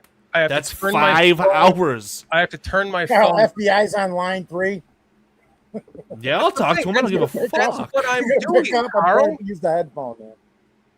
That's Aldo Gandia. Here, I'm going to ask the question. Let's just pivot away from this. I want to ask the questions that matter. Why is the Japanese flag on the back of Jaden Daniels' helmet? Just saying. Just saying. No. If We Cliff still Victoria was in here, I'd flag. make a really low IQ CCP joke, but that no one wants to go there. So Well, at least it's not the Chinese flag. that was the joke. That was the joke. Maybe because the Japanese made him. The Japanese flag, I'm pretty sure. No. It's the South Korea flag is on the back of Oh, okay. Kyler Murray's helmet. You know, because of his weird arm. You know, that fucking strange arm that he has. It looks like It's it fine. like. I request that you stop bullying Jaden Daniels because he's already peaked in his career. And it makes sense because didn't he go into college already being or into the NFL being 27 years old? Because he had to abuse the COVID rule and was in college for 8 years. I do not believe that's true. He's not 28 years old. Do we know if Jaden Daniels is 24 and he turns 25 on December 18th. That's an old rookie. Do we know if PJ is joining us? I don't know. Thank you, Aldo. Yep, Aldo's got your answer. Aldo Gandia. Daniel's maternal grandmother is Japanese. Jaden Daniels is also sacked by Rashawn Gary. Wait, whose maternal grandmother? Daniels. Oh, Jaden. Jaden Daniels? Yeah. Really? Yes, really. Well, no, that's what I'm told. CCP can help watch the games. I hope you got that tonight, Carl. Wow. What about King Buka World here? Are you allowed to say that, dude? Black and Ease. I'm a what is it? I'm a Mick Dago. Am I allowed to say that? A Dago Mick? Roddy B hopping in said chat tonight. Thanks for joining us. He says Caleb needs to be better. We lost that game because of his inability to be accurate. He can't throw a deep ball to save his life. I don't want to hear about scheme. If he hits the open man, we win that game. Well, Roddy, I'm sorry that you were late to the show today, but did you know that DJ Moore decided to run the incorrect route because he thought he was being cute? Did you know that DeAndre Swift averaged 3 yards per carry and our offense became one-dimensional? Were you aware of that? And our defense gave up how many yards rushing? Oh, that's right. You passed on a defensive tackle because you thought you could stop the run, and you asked Colson Loveland to stop the run, but he said, no, I play offense, coach, and it's Richard Hightower's fault. Let's just get really stupid now. No, it's all Caleb's fault. Right, yeah, absolutely. It's all Caleb's fault. Yep. Our second-year quarterback learning a brand new fucking NFL offense with a brand new head coach is completely at fault for this game. He gave up all 27 points. I was Commander in the wilds of McBragg. Soldier Field. Commander McBragg. Real Bears fan. We know you're a Bajent fan, a Caleb hater. Whatever. Whatever. I can't. I'm done arguing with that. We're just going downhill really quick. Winning matters. That's all that matters. Winning changes everything. It does. It sure does. You can't blame one person for a loss. Okay. Well, unless you're talking about what's his name and DeAndre that we Swift? picked up from Justin Fields era, the Vikings receiver we picked up with 3 names. He fumbled the Yeah, ball. Smith Marset. Let's never say that name Smith again Marset, here. yeah. Yeah. Let's never There's talk- Then in that case, one There's person just too game. much. I'm gonna puke if I start thinking about all of it because you guys will get me Yeah. going back forever. Yeah, Tony Moy. Actually, I disagree. I think we have too many blue chip players. That's why we traded away a potential blue chip player at pick 41 so that we could draft career depth at 56 and career injury at 62. So thank you, Tony Moy, for those facts. Ooh, We really need PJ to save the show, like ASAP. no shit. I'm Yeah. better. We're ending this shit. Armando asks you, did you ever have a beef combo from there? From where, Armando? Do you remember where he was talking about, Foster? Dino's on Higgins. Oh, Gino's? Yeah. Dino's. Yeah, because I just told Aldo and Armando and whoever else, whatever, that we started talking food, and I said, we should go get a beef, Italian beef, on toasted garlic bread with mozzarella and provolone and au jus. I know you're a beef guy. Oh, me? Oh, yeah. And I've been telling you about this place for, I don't know, a year. Oh, yeah, I remember you telling me about this place. Armando and Patty live near there. Mm-hmm. Aldo's not too far. It's right by TBK. Taco Burrito King on Harlem. Is this a sponsored stream? Sponsored by TBK? By Dino's. No, it would be Dino's, if anything. Yeah. That's what we've been talking about. Dan, when did you spin up this chat poll that's active right now? Yeah. 30 votes, and it's like that? This world is messed up. I didn't look at it. Crazy. Did I look at it? The poll? Yeah, 30 votes. 40% say yes, the Bears should start Tyson Bagent. What is your guys' problem? Wow. Paints his nails. That's what his problem is. That's what their problem is. He paints his nails. It's so cut and dry what the issue is, like, socially with Caleb Williams on when you go on Twitter. It's the nails, and then it's something else that I definitely can't talk about, but it's bad. Bears fan 40 says, yes, Caleb had to be better, 100%. But to blame him just when we had over 100 yards in penalties, a kicker who can't make a field goals is idiotic. Yeah, the whole team needs to be better. That includes Ben Johnson, not just the players, but the coaching as well has to be better. But that is a monster thing, the penalties, and we haven't talked about it until just now, right? It's not necessarily anyone's fault, but you need more experience in that system. And do you guys like the fact that they try to use cadence as a weapon? Continuity. Yeah. Execution from the head coach on down. Repetition in the offense. Well, that's how you get continuity, man.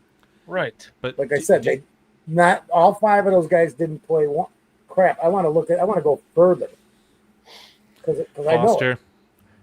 Didn't our starting offense effectively play the entire first half against the Chiefs? Yes. Your starting offensive line for that game and that's why I expected, even though the score was Jones, what it was. Dahlman, Jackson, and Wright. 4 out of the 5 played together. It was just Joe Tooney that did not play. But I said 5. Right. So you got 4 out of 5 guys with the quarterback never took a snap together so that was one thing. But see that to me. Oh. To me, people were unhappy with that, and I actually said, hey, if we played that I mean, it was 17-3, I think. Am I right? Excuse me? Like second quarter when the starters started coming out, it was 17-3. I'm talking about when Kansas City starters started coming out, not even ours. Yeah, it wasn't close at all. Yeah, it was not close at all. But I looked at that game and said, okay, if we can play possibly one of the best teams ever in the NFL, because they're just at least at this point in time, how many Super Bowls, how many have they played in? They're always in the playoffs. I thought, okay, that's a good starting point because we're getting our butt kicked a little bit, not a ton because we weren't getting killed by a team that just lost the Super Bowl and won the year before. So I thought we were going to be okay. That's why I thought we'd win the game against Green Bay. Zach, so we have to have Zach on the show because he has all this insider information that we really it could be useful to have an insider on, because he's saying the nail thing is a shield for Caleb and a distraction. The work ethic and attitude are the real concern. Winning is mental. So that means that Zach is in the building every day and has inside information to know that his attitude and his work ethic are a concern. Zach, please come on the show and tell us more about that, because at least we have some clarity from a real insider. You don't fucking know any of this. That's just your assumption. Dude.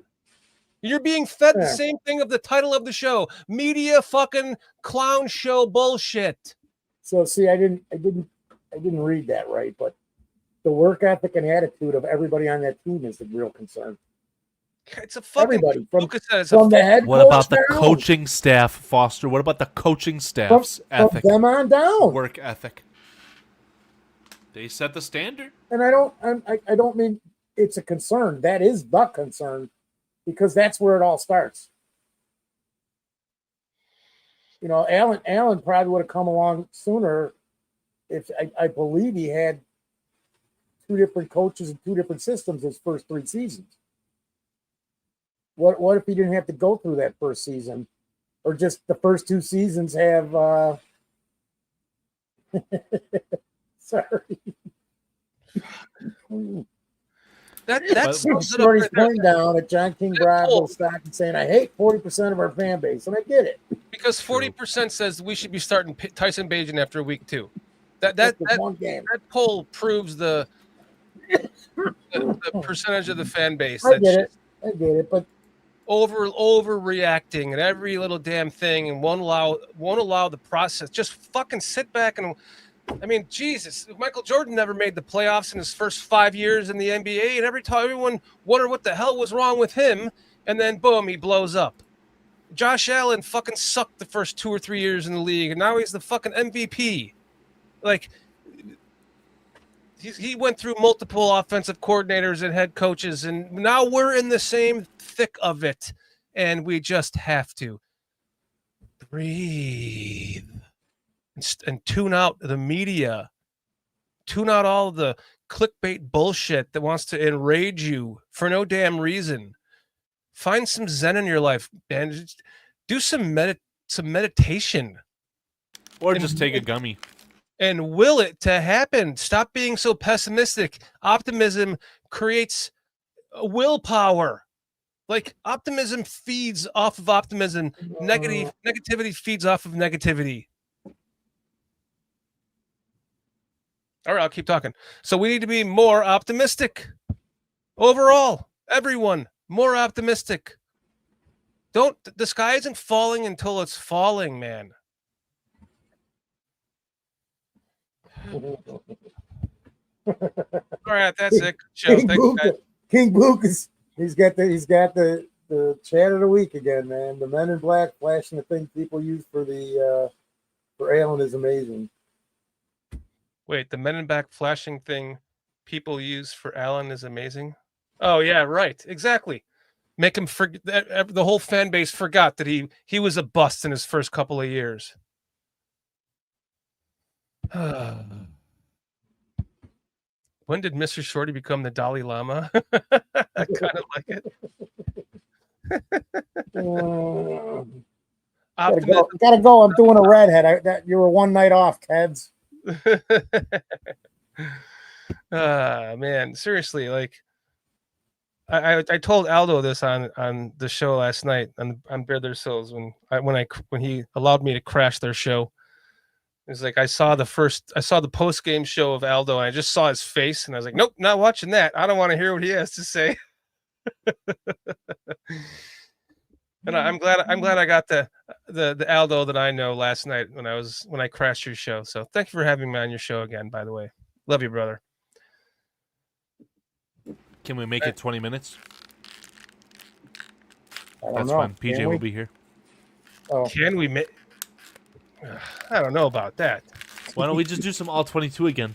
Get this stream taken down as well. Show banned. Let's get the other channel banned. Yeah, might as well. Then we don't have to put up with Chris Foster. Yeah, it's all over, dude. We might as well just pack it in, man. I should just post all the all 22 games until they shut down the channel, and I can be like, well, finally I have a reason to not fucking do this anymore. It's like I just want to be positive. I just want to believe. It's just so hard to now in today's age. It's just so hard. It's hard. Everyone makes it difficult. That's why you guys stick to your guns. Who cares what other people have to say? You can have people that you respect their opinion, and if you disagree with it, that's fine. Just water off your back. That's how I would view it. I saw Kurt Warner say that Caleb Williams had a net positive game, and he opened up a book, took a picture of it, posted on social media because he was getting ripped into. Essentially, he had all the grades. It was pretty fair. So I don't know. I think Caleb Williams will be just fine. I agree. And again, we can bring up the record predictions. When I predict 7-10, this is to be expected. I mean, right on schedule. Second-year quarterback, brand new offense, learning the scheme. It's going to take some time. You didn't get the lucky win against the Vikings, whatever. You're probably going to get one of those lucky wins against the Oakland Raiders or Eberflus's led Cowboys. You'll get one of those wins. All right. I think you're going to lose next week, though. Real Bears fans making me stand up again because now I'm getting pissed. This is why he continues to rage bait, though, is because you're letting him win. I would just not give him any airtime. He clearly doesn't deserve it, but I don't want to sound like an asshole. I want to understand. Like, what the fuck do you want? What do you want, Real Bears fan? You're not a therapist. You can't help him. What do you want? Will you even allow a Tyson Bagent to develop? What if he comes out and has a game that he has 210 yards? He goes 21 of 35 for 210 yards and 1 touchdown. Are you going to shut up? Are you even going to allow him to develop? Like, what the fuck do you want? Do you want someone to just jet out of the pass like it's a Madden Ultimate Team fucking He wants Caleb Williams to stop the run, Shorty. Man, stop interrupting me. He wants him to stop the run. A 100 Tom Brady card in the second fucking season with a new coach? What, Real Bears fan, what do you want? Please put it in chat. I want. He wants the Hall, baby. I want to understand you because the Hall doesn't mean shit. You look at every fucking draft in the history, and you get maybe 2 Pro Bowlers out of the fucking first round. Like it's not a guarantee, and it has nothing to do with some GMs hit on their players, but not all of them do. Where is this again? To my note, the entitlement of that we demand as perfection as this fan base. Where are you getting this from, Real Bears fan?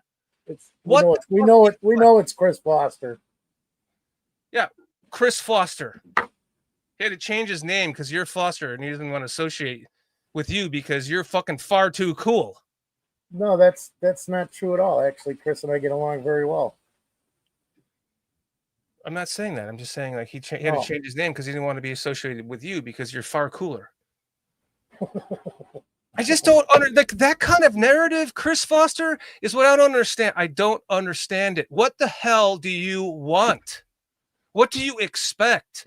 What are your expectations that are so misaligned with 60% of us in this chat that I can't. Why? From somewhere around the United States. It's the Chris Foster show. I can't wrap my head around it.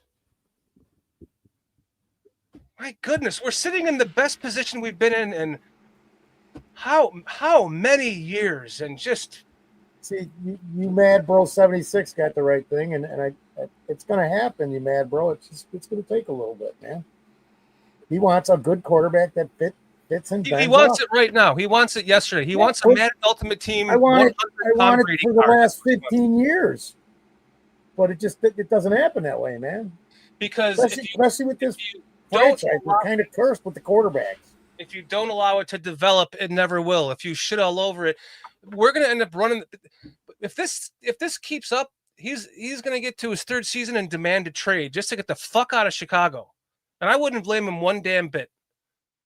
If he goes to Jacksonville, I'll turn this into Jacksonville Country the Jaguars Country Productions to go watch him fucking dominate in some small market, Panthers Country Productions.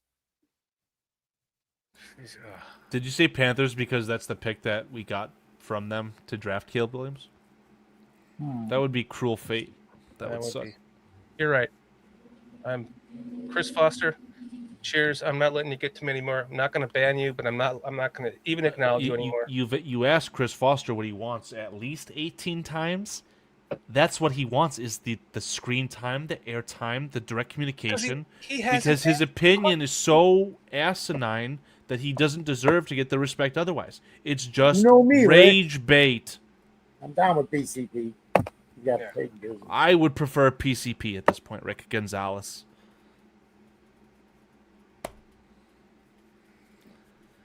Where's Coach PJ? You down with PCP? What was with the delayed reaction? There was like 45 seconds. Shorty was You had buffering. to reread I just said I I- would prefer PCP at this point. because I had to calm myself down from Chris Foster. Man, you're sitting cross-legged bouncing on Chris Foster. This is insanity. God damn. Chris Foster has like become the Don Burr of Bears fans. He's probably a Lions fan or a Packers fan or some shit. No, he's a Bears fan. He is. So you know that team up north, the Packers, that were absolutely dominating the Redskins? Yeah, It's 17 to in 10. the 10, right? Yeah, but they are going to score here. It's at least 20 to 10 right now, but it'll probably be 24.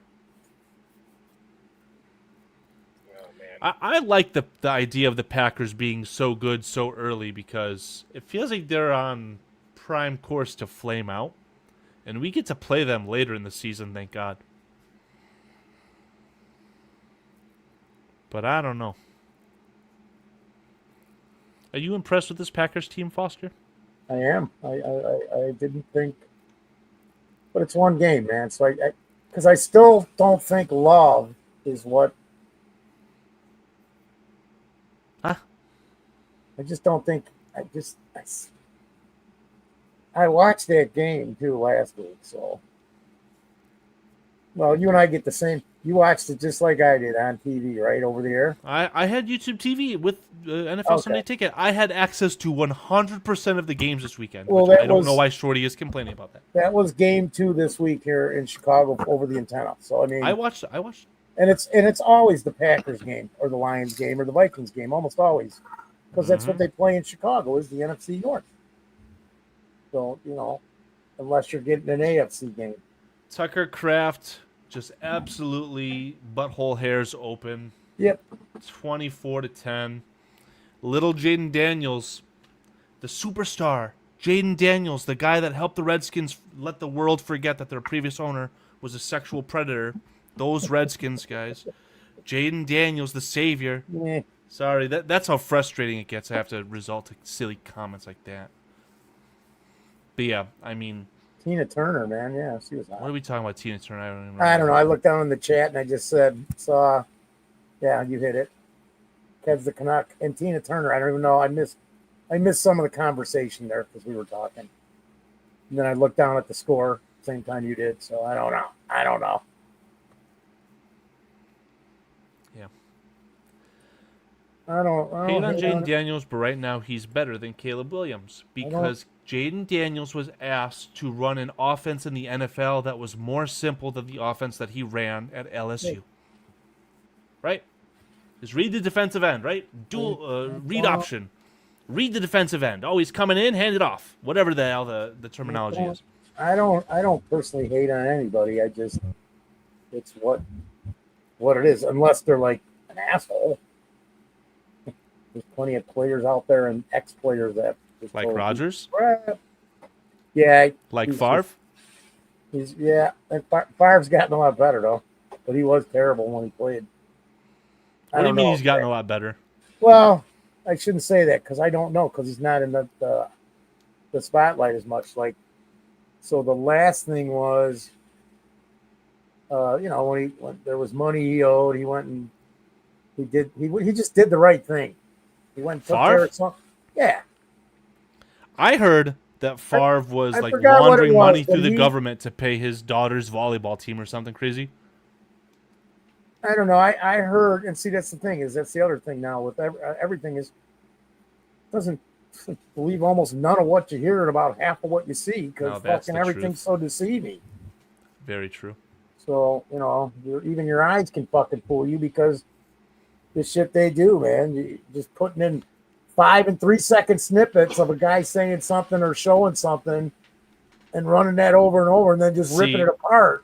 We're getting Taking real it close, totally out of Foster. context, not Foster. showing the entirety, that kind of We're crap. getting So, really close to our text conversation, and I know we don't want to go there, but that's Oh, what no, it we're is, not right? going there. You No, can no. use the darn. No, I'm You stuck can use on the dude, statistics to say whatever you This want. is media clowns night. It says it right on the Yes. fucking thing, dude. So Yes. I was even what was I going to say earlier? I forgot what I was going to say because there was something, and it was about, I don't know. Let's just say it was Amazon Prime, and I'm like, oh yeah, there are more media clowns too, because they screw fucking the regular person out of getting able to see this shit. And I know I'm sitting there watching it because of you, but you get the gist. It's all about money. None of the important stuff matters. It's just all about money. We're gonna do a new chat poll, everyone. Did Mr. Shorty post this YouTube comment while he was sitting or standing? Put it up, Carl. Put it Immediately Put it back. up. Immediately back. You can't answer that. You can't In my answer that. chair. Immediately back. I had to bow out for a second to relax. I thought you were sitting on the shitter commenting with your fucking phone in your lap. I just needed to calm down. Need to calm down. I'm getting, I'm at a point where I don't understand. I'm sick and tired of talking about a loser every week, just like everyone in chat is sick and tired of it too, and that's why that's where the divide is coming from. But I trust me, it's not easy to do this once a week or more for going on 4 years now, talking about mostly losses. Well, Dan, wait, let me fucking finish. But I have hope.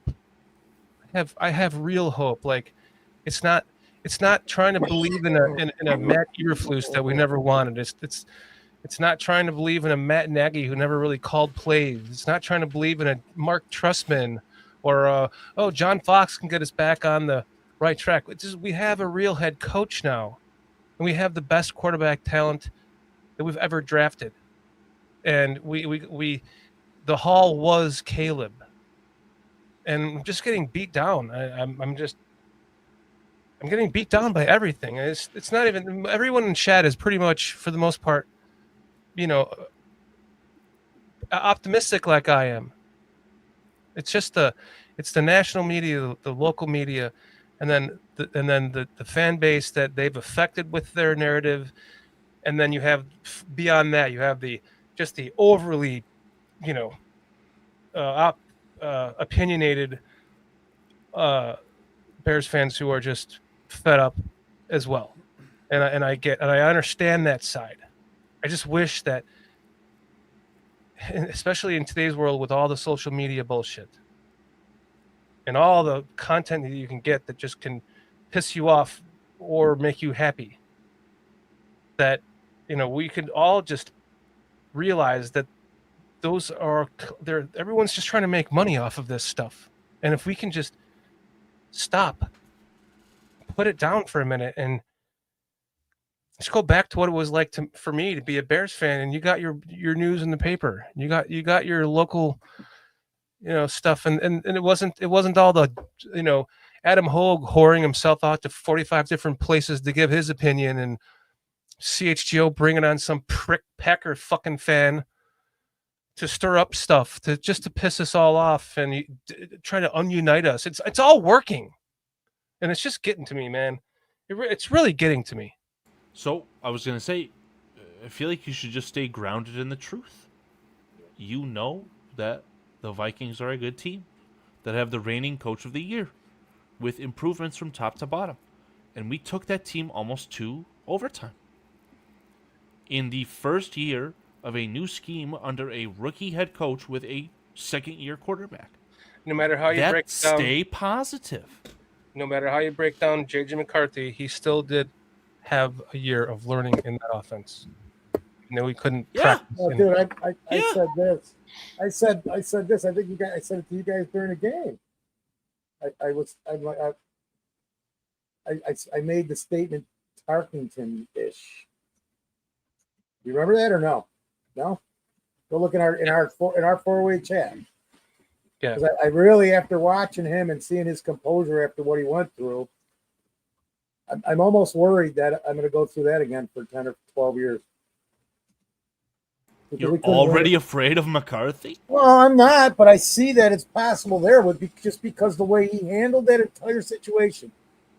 I mean, you're getting fucked around. You're like I said, remember I kept saying no comfort for JJ, no comfort for JJ. I've been saying it for 2 fucking weeks. Look in the chat. No comfort allowed. Never. Not during the game. No comfort for him. Well, the defense got gassed and he got comfortable, but he actually pulled it off. He executed. He executed. Yeah, in the critical time of the game, he executed. Roddy That's the B toughest makes thing a to really do as a good point. quarterback. What?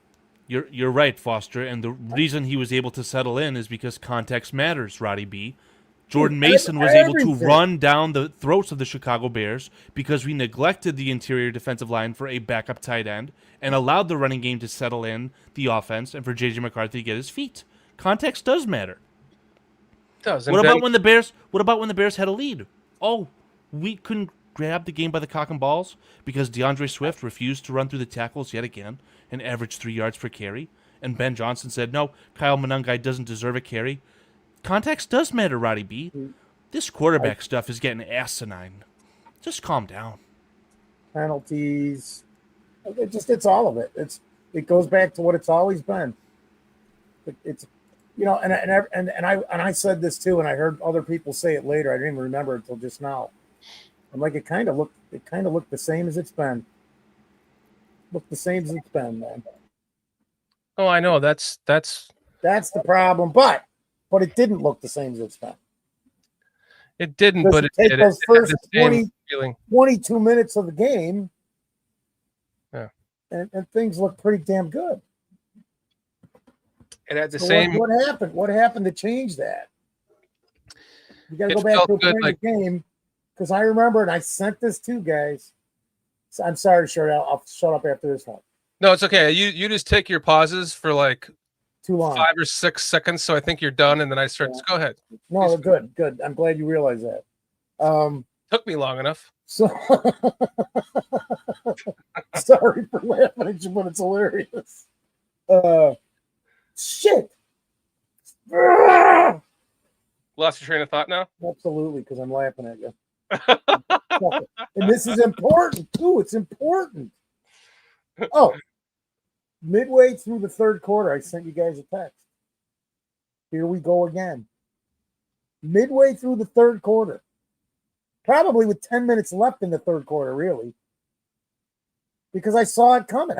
I did the same thing, and Kyle, you weren't on this one, but I did the same thing in that game in Detroit.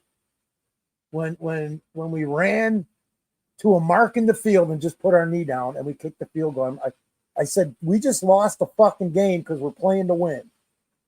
And sure enough, you could just see it. I don't know about you, but I could just see it.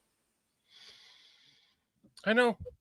And that's why But it's okay. It's okay. It's okay. It's going to happen again. That was why I just immediately just went into like this solemn mode and didn't watch anything really, literally, but the barroom. Didn't even go on Twitter. I guess I did for a second. But later, like, Chris, stay safe. Sorry. Just thanks for joining us tonight, Chris. Sorry that I got on your case, man. We just have different opinions, and you're always welcome here. Thank you for joining us tonight. It's just like I knew exactly what was going to happen after that loss, and it goes back to what you were saying. It's the same thing. It's felt different. At one point, I was so jacked. I was like, "That's what a real coach does." I'm screaming at my wife, and that's what a fucking real quarterback does. And then to start the game, I'll be honest. I asked you guys this too in our text. I said, "Did Caleb hurt his hand?" Because in the last, several drives, it was like he couldn't hit the broadside of a barn. He was hitting dirt balls and just nowhere near anyone. And it made me wonder. Did you say something about he hit somebody's helmet? I saw his hand hit a helmet. He completed the pass, but he put a lot into it, and it just kind of hit him like right about here. And I remember being worried about it at the time in the game. And then I'm watching this fall apart. I mean, literally fall apart. And I just knew what was coming, and I'm sick of it because I knew that I knew everything. I knew everyone would overreact about it, and we'd have to just be. My whole week would be ruined, and it was. My week has still not recovered from it. Now I'm realizing right now why I had such a bad week. I thought it was work, but it's the Bears. and it's everything that goes around the Bears. And I don't know. I'm just. What I did did you not see? Bears fan 40. I did not. I'll have to watch it. What did you see from Brian Flores on the All-22? Did he not adjust? Did he not do anything? Like, that's a good coach. Yeah, he adjusted. And then they started running the ball. And then it just came down to, like, what's going on? And then at one point, we, like, just let it run while we were just talking. We weren't even breaking it down because that's when all of the I'm everyone obviously knows how much I love Caleb, but I admit there was a shitload of passes at the end of that game that just made me go, what the hell is going on right now? And then the momentum flips. And then I thought, okay, he drives us down, we score. Okay, now maybe we can hold him and score again. And then the hero ball never happens and we lose the game.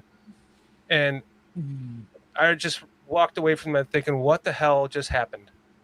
It was like his hand was injured and he couldn't throw the ball. It was so dramatically off that it did concern me, but not enough for me to hate on him, because I believe in him so much and I believe in his talents, and I knew that everything was going to get so overreacted that I didn't want it to start to become like I said in the beginning of the show, the Rex Grossman small hands game ruined that season. The Arizona game ruined that season. He was MVP candidate going into Game 8. Undefeated. Shorty, did we get to the point in the all-point? Well, because I watched that whole thing. I was with you guys the whole way on that. I was sitting right here, laying in bed watching, listening. And did we get to the point in the game where he started when he started just the inaccuracy, where he was like, did we get to that point?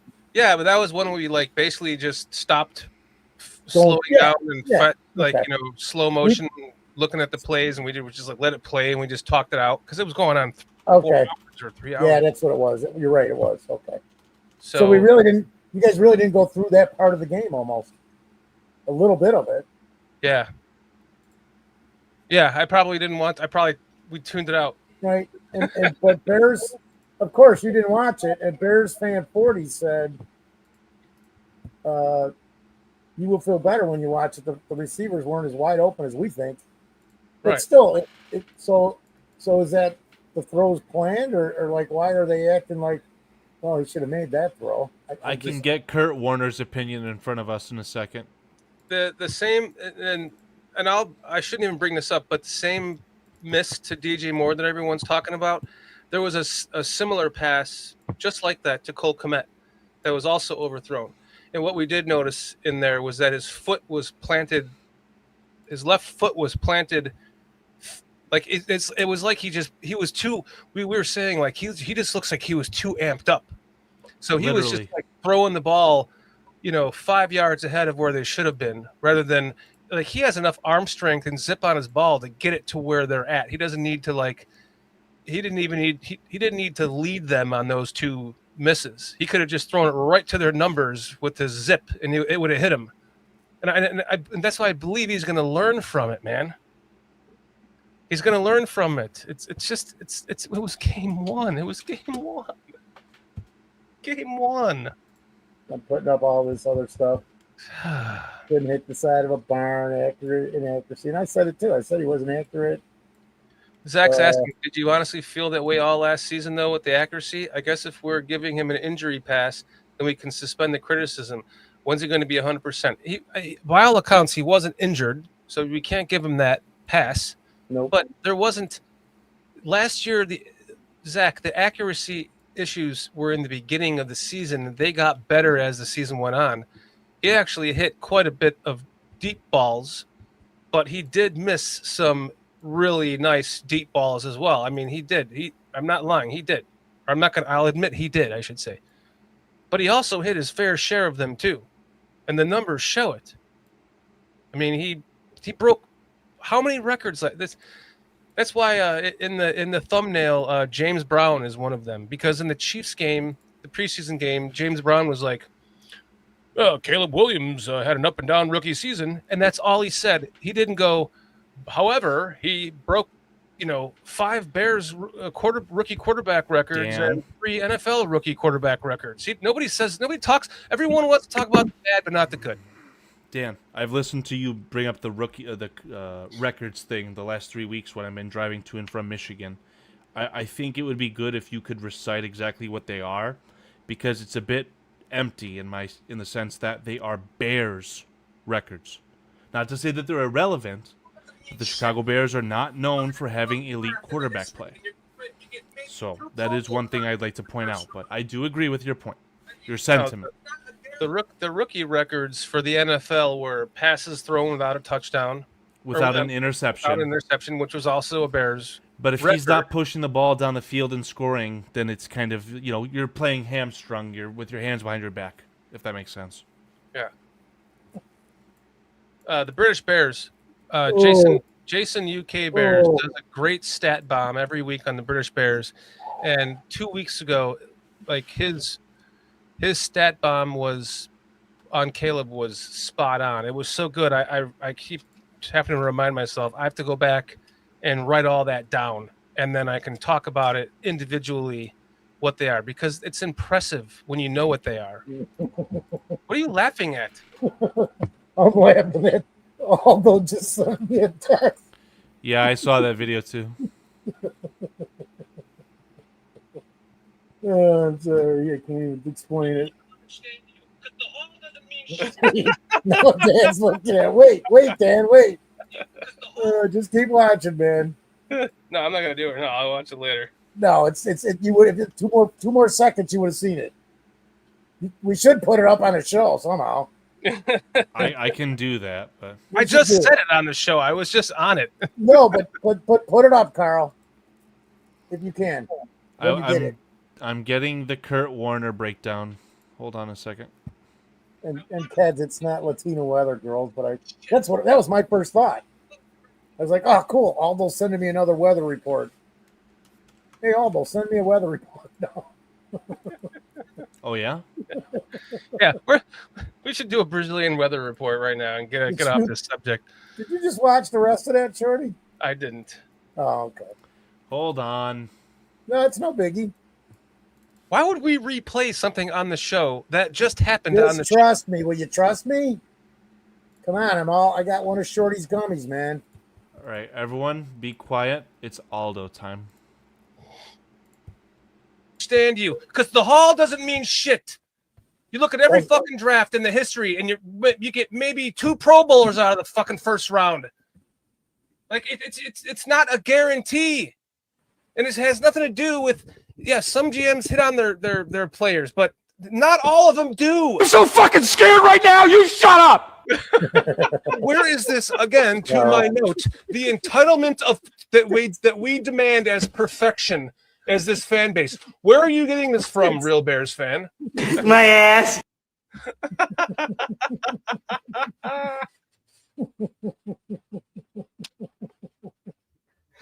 Thank you for making that a weekly part of our show now, Aldo. Because Carl will not let that go. Oh no, that's. I don't know if you guys saw me. You saw me. You caught me sitting there laughing at it. Yeah. So we get to try to read Kurt Warner's handwriting here. Yeah, maybe you won't be able to see this very well, but I'll try and help parse through it. I mean, it's better than a doctor. I'll give him that. Warner is saying that there were 2 plus throws in the first half and in the second half. Oh no, the bottom right's the best. The total for 46 plays. 4 of them were plus. 25 were plus. 1 was a plus minus. 6 was a 0, which is a play out of his hands. He had 10 bad plays, but he had 25 right plays for the quarterback. Actually, you can see plays for the quarterback. 29. You got to add that 25 and 24 together. What do you mean? I'm just looking at the bottom right corner of the screen. That's what I was looking at. He said he's 25 got 20, plus 4 plus pluses. Yeah. Well, it's 29 positive plays for the quarterback. Well, the blurb here, and I can see the full thing. Kurt Warner says that a plus play is making a play that not everyone makes. Right. And then plus is right play for the quarterback. Right. So in the general sense, I'm seeing net positive. Obviously, there were 10 bad plays in some form. A lot of those bad plays appear to have came in the second half. So it was like 8:15 in the second half. Yeah, his handwriting's hard. You almost have to like retype it out so we can actually decipher it. Yeah, the second half, it says right there, it was 6 minus plays for him. That's the bad plays in some form. Yeah. But he had 4 in In the the first second half. Yeah. I don't know. Yeah, Just so wanted to there's- throw this up together because I trust Kurt Warner's opinion a lot more than mine. Unfortunately, probably a lot more than Foster or Shorty. Probably PJ as well, right? Like, this guy is a Hall of Famer. So I'll take what he has to say to heart. And I think that this is a fair analysis. It doesn't make me feel like the sky is falling and that Tyson Bagent should be a starter. It's ridiculous. all those coming. Actually? That's what he says. That's what he said. It's right there on the screen. Thank God. Coming. Oh, But if he's actually coming, I'm out of here. So Now, is he doing it in his bushes? That's all I want to know. yeah, you jerking off in your bushes, bro, or what? Because that's my territory, dude. I claimed it. That's why Shorty marked it. Come on, Aldo. The funny thing is, if Aldo ever came to my house, like, he could piss in my bushes all he wanted. Like, nobody would ever know. Well, my doorbell camera would pick it up, but wouldn't matter. Neighbors wouldn't see it. It's just a fair return. Yeah. Ring for a ring. Next time the Bears play Atlanta, Aldo, come on down. I'll give you my second ticket, and you can piss in my bushes. Give me back. wow. That means I can never piss in those bushes, though. Again, because you claimed it. Yeah, I don't think we're waiting around for PJ. I don't want to do a 4-hour show, man. Not feeling it. No, I am done talking about this. What if I told you? I'm exhausted. What if I told you the Redskins just scored to make it 17-27? 2 minutes and 53 seconds left. It's garbage time. Stat pad. Very true. Maybe. Oh, wouldn't it be great? I got a bad week in fantasy because my tight end is out. I don't even want to think about. Well, your tight end is loose now. What's going on? What have you been doing to that thing? You've been using the baseball. The holes and the pitfalls or whatever the heck you're doing. What's up, Chad Spiga? Man, Foster's been using a baseball on his asshole, so now his tight end went from a tight end to a loose end. Wow. Is that what you're saying? No, not at all, man. Oh. But I am going to get a colonoscopy, so you're probably right. Have you ever had one yet? are you recording it? Yeah. Oh, good for you. Well, Spiga, 8 months. See, there you go. 8 months. What? No super chats? Absolutely fabulous, darling. Thank you, Chad. Crap, I'm on We the love show you. and I only got 3.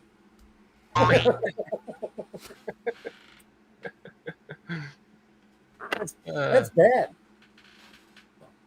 Foster's a member of his own channel just to watch the members only content he's in.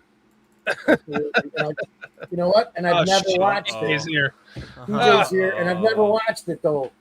Jordy, I think I watched one episode and not as a member. PJ, you're gonna have to finish this show yourself. PJ, you are finishing this show yourself, buddy. We were just about to end this. All right, let's end it then. Let's end it. No, you got the mic. You got the mic. No, let's end it.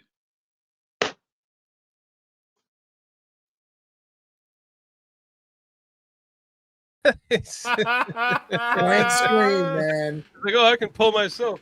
Another first on BCP. Blank screen. Dead air. We probably did that before. 5 minutes ago, I said, okay, we got to end this now before PJ gets in here because I don't want this to be a 4-hour show. Like, I'm exhausted. We've been waiting for you to save it for an hour now, and it's just. Yeah, we had a late late practice, so my apologies.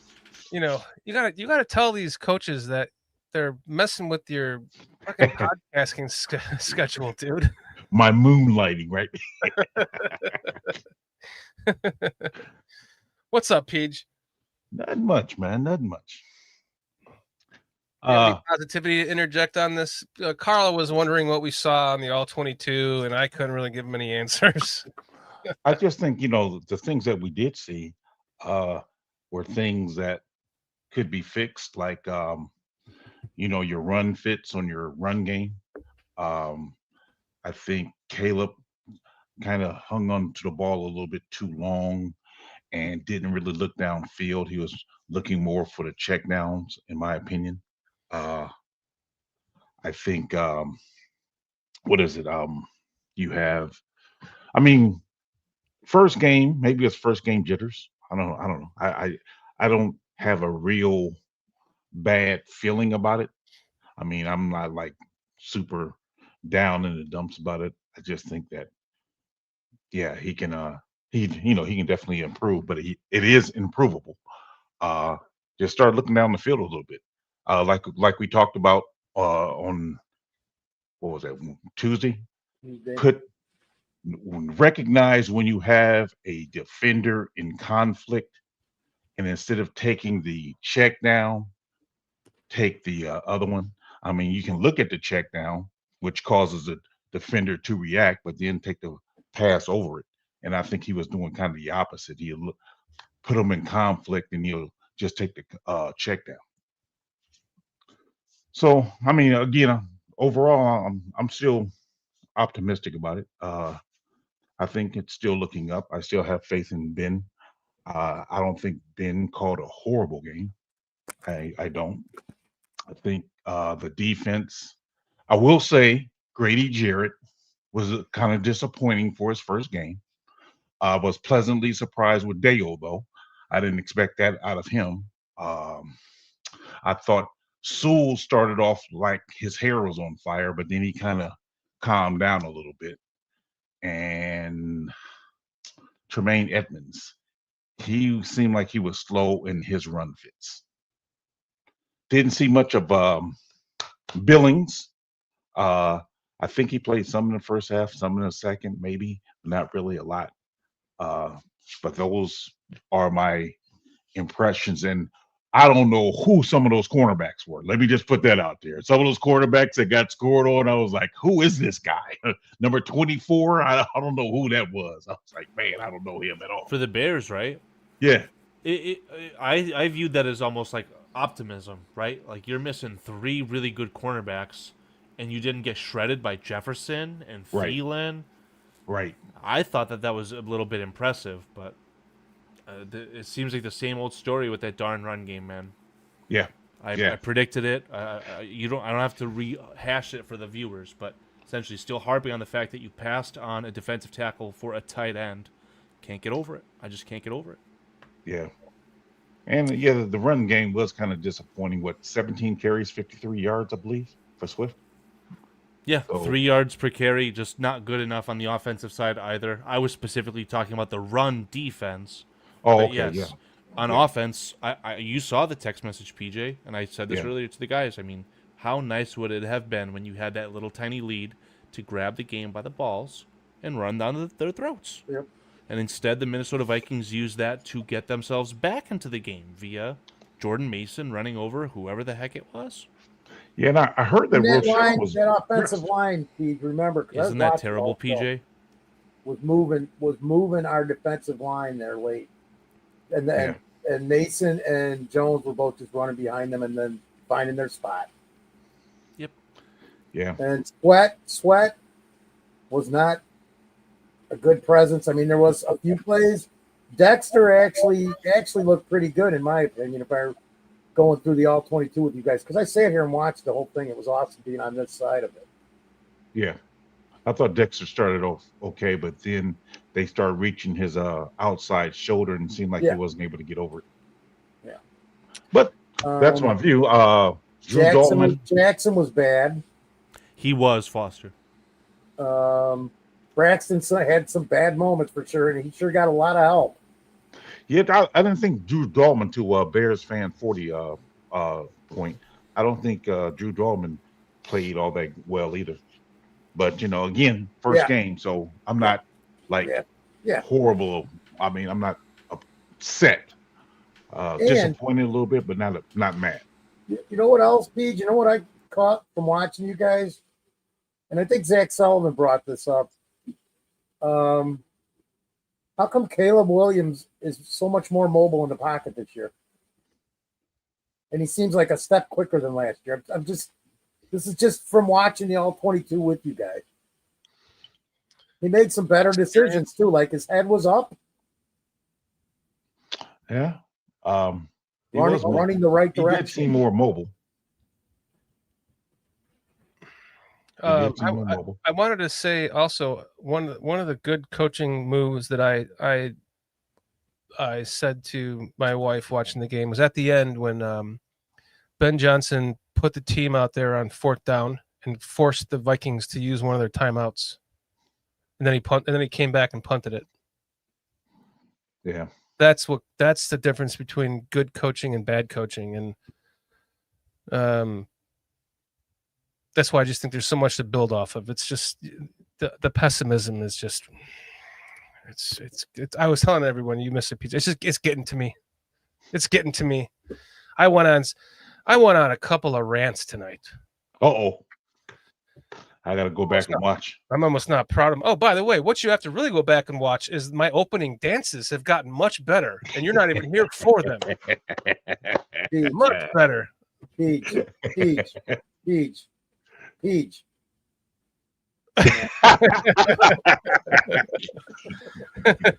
Sure they are, Shorty.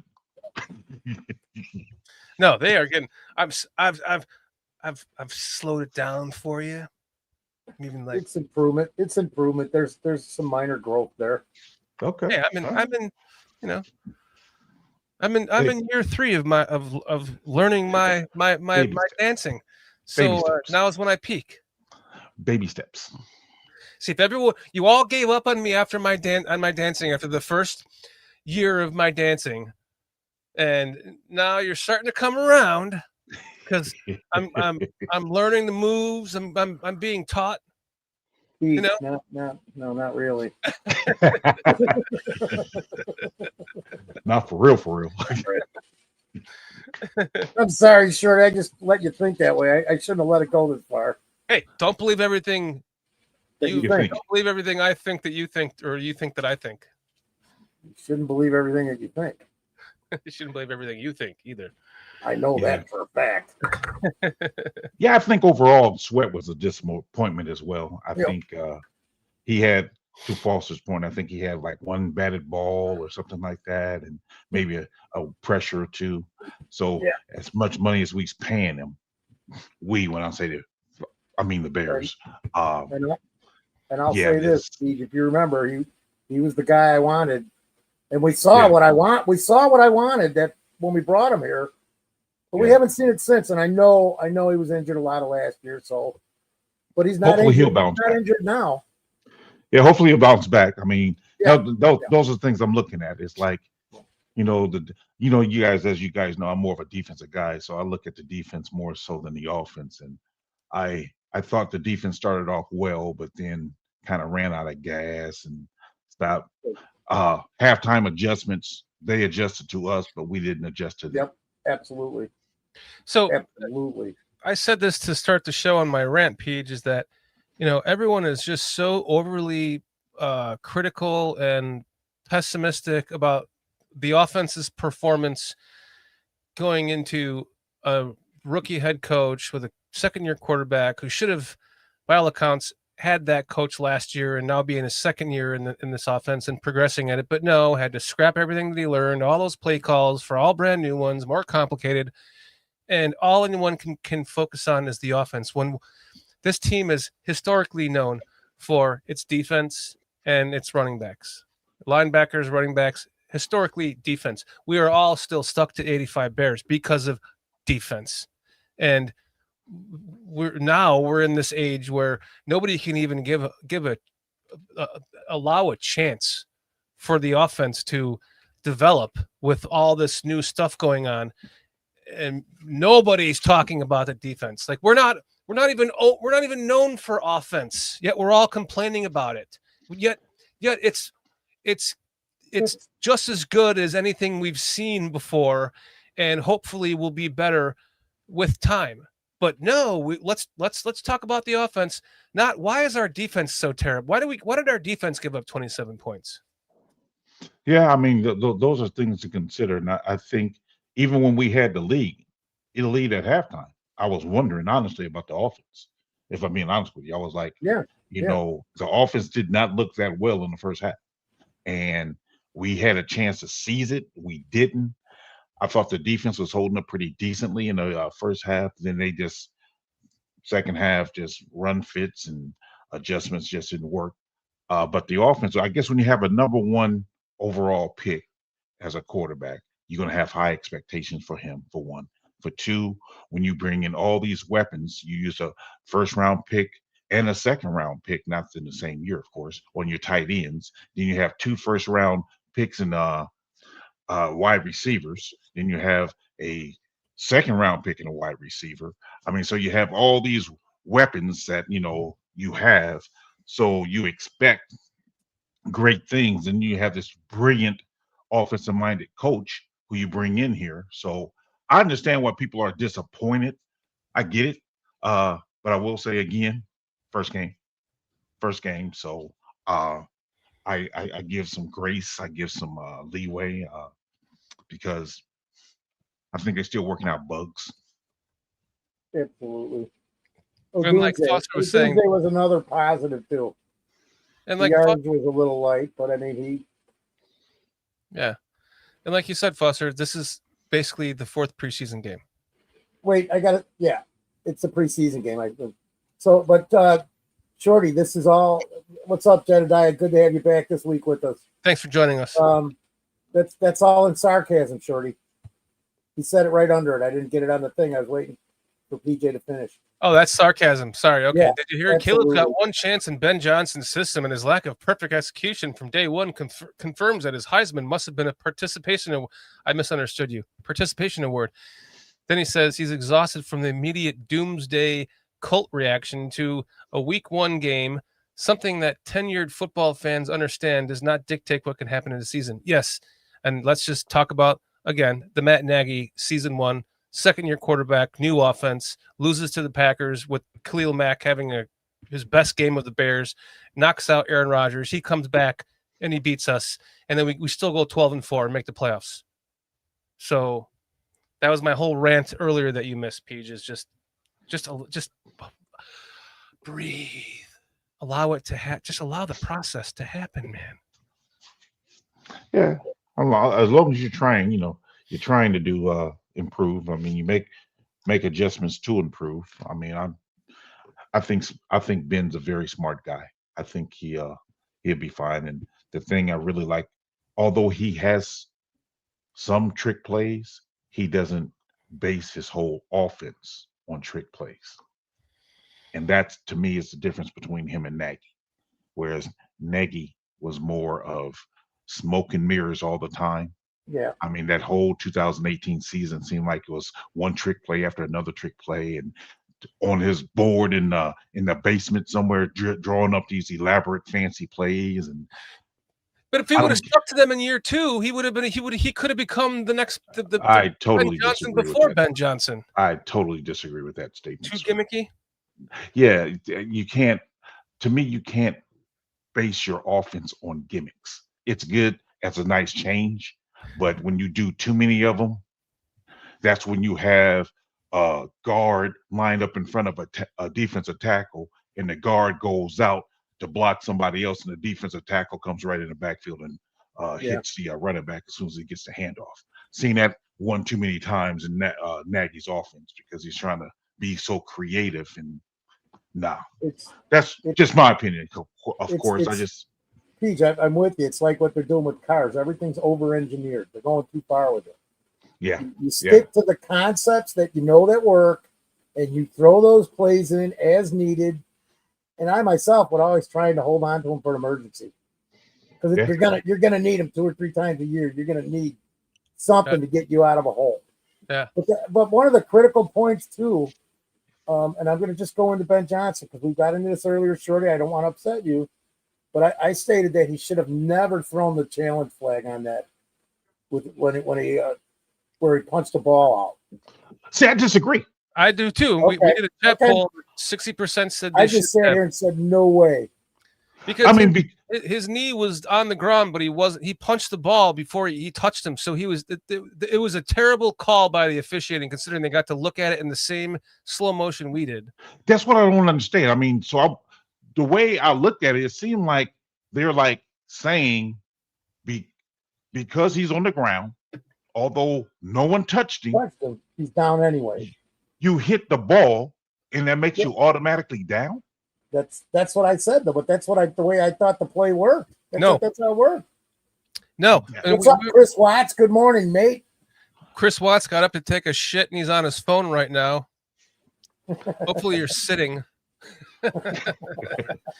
Well, if he's taking a shit, I'm really gonna.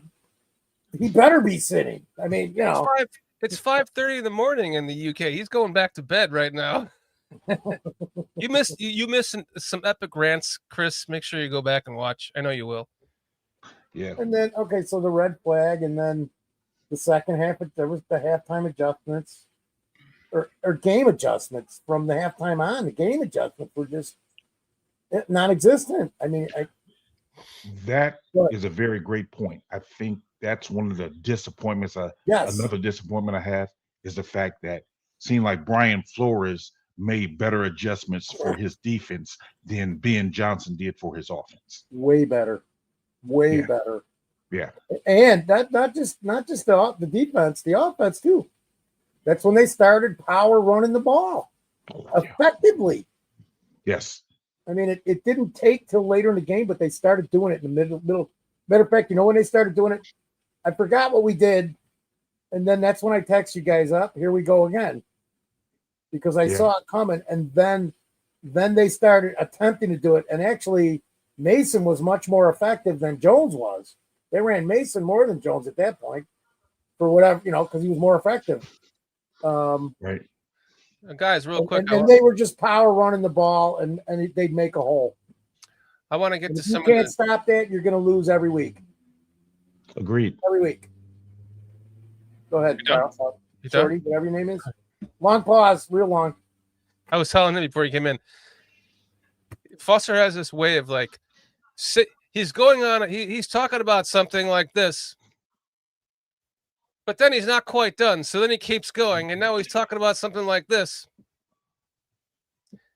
And then he keeps going, and he's like, okay, insert pause. Somebody else can talk now. Nope. Oh, I'm not done. I got 5 more fucking things to say. Shorty's good at that too, though. Okay, fair enough. I'm just kidding. I sat here for 70 minutes not saying much because you guys were going back and forth. Oh, I was on for a good half an hour by myself. You and Carl, you guys were repeating stuff. Remember, you guys I'm like, dude, let's just go back and play the tape of 2 weeks ago. You guys had the exact same fucking thing. 3 weeks, whatever. The tape never lives. Oh, that's it. Wrong channel. Yeah. I just want to please leave. You're on the wrong station. Oh, I blood fucking that. Shout out Chris Watts. I just want to get to some of our newbies in chat here. Windy City Twins is Nacho Turn. Thanks for joining us. Windy City Twins. Thanks for joining us tonight. Jediah Harper hopping in again. Good to see you again, my friend. For anyone that's new to this channel tonight, thank you for joining us. Not going to beg for your subscription, but hopefully you enjoy the content enough to do so and subscribe and set your notifications and all that jazz. We do this show every Thursday at 9 p.m. Eastern time, whether any one of us want to or not. It's somehow it always goes on. Whether you like it or not, because they're the ones that keep coming back. Otherwise, yeah. So it's because of you guys. So thank you guys. And then Windy City says he was talking about Jaden Daniels when he says he's 10% Japanese. Did you know that his maternal grandmother is Japanese? PJ? Who, Jaden Daniels? Yeah, because we have the games on. Packers Commanders Um, game. Well, how can I say this? I knew he was mixed with something. I just didn't know Yeah. what it was. To me, he looks just like oh, I forgot his name. Gregory Hines. Good night, Carl. Good night, Carl. Ah. Thanks. Carl, thank you for hanging out with us tonight. And Appreciate it, Carl. Great job. Have a good night, sir. We love you, brother. Have a good night. Yeah, he looks like The Gregory tap dance. Hines. Gregory tap Hines. Yeah, yeah, I can see that. yeah. I can see that. Kind of like a Kyler Murray too, because I know he has some. He has This guy has some Asian in him. It looks like. A yes, little he does. He does have Asian in. Yeah. I think it's his mother. I think. Sure. So, Yeah, his Windy City says I may be wrong about the percentage, but I saw something about it the other day. We were just talking about that. That his grandmother, I guess, Foster was saying, is that his grandmother is His father's mother is Japanese. that would make him 25% Japanese. That's cool. I love the Japanese culture. Or maybe Peach, maybe it's part Japanese. I can't remember. Yeah. But whatever. No biggie. It's no biggie, man. He's an American. Bears fan 40 PJ, who's another newbie to our chat tonight, is asking, "What do you think about Caleb's undershirt?" I don't care. What was he wearing? Amazon or something? What was it? No, he just had a Bears shirt on underneath. A striped blue and white Bears shirt. It's the one he wears during the press conference. Who cares? Okay. Yeah, What's he supposed to go like chafe his nipples with his jersey? Dude, I got. And you guys sometimes that freaking hurts, dude. No kidding, dude. That hurts. Sometimes I have to put Band-Aids on my nipple because they get chafed. TMI, y'all. To it. TMI. Yeah. I was gonna give too much. I was just gonna say I only have a problem when I wear like the wrong shirt in the heat. So like for me, I can't wear shirts that have iron-ons on the front because if the iron-on is too big, it like rubs against my nipples and it hurts, and then it makes me sweat right underneath the iron part. So like I'm just sweating right underneath the iron-on section. I hate iron-on. It has to be after hours now. Oh, it's do way. Have iron? Do they? Like iron-ons was our generation, Peach. Everything was iron-on. Yeah. I'm like, do they even have them now or what? No, they still do. Yeah. Wow. Yeah, this is definitely after hours, Peach. We're about to end this 30 minutes ago. Go into a shop and they'd sit there. What do you want? And then he'd fucking iron it on right in front of you, man. You could put buy the shirt it. on. I go, it's a little hot. Yeah, or your mom would just iron it on your on a Fruit of the Looms T-shirt for you. They say he's got to go Godzilla. Woo. Jedediah, this is you missed the first half of the show when I was ranting about this. Yes, reading comments from haters. I've never seen so many supposed straight guys care that much about another man's nails. Like really, like this is like I feel like a broken record. I was talking about this to my wife because I live with my wife and I live in Atlanta and I have no one else to talk to until you guys. Is that about the Bears? Is that we're in a world where like LGBTQ is, the community is accepted and gay marriage and all this and that. And yet a straight guy who doesn't even paint his nails for a fashion statement. It's not like Caleb Williams pretty much walks around in like baggy, like sweatpants and a baggy shirt, like an oversized shirt. He doesn't walk around in like expensive, Michael Jordan suits and shit, and he's got his nails all painted and all that jazz. It's not a fashion statement. It's just something that he likes to do. And yeah, we can say, Dennis Rodman did that, but he was a winner. But Dennis Rodman, go have that argument with Dennis Rodman, man. See how long that lasts. Dennis Rodman wore a freaking a wedding dress, for crying out loud, with his fingernails painted. He was winning games. Winning is all that matters, guys. Once we start winning, which we will. And Peach, you know what Chris Watts says? You're such a sweaty, soft lad, Don.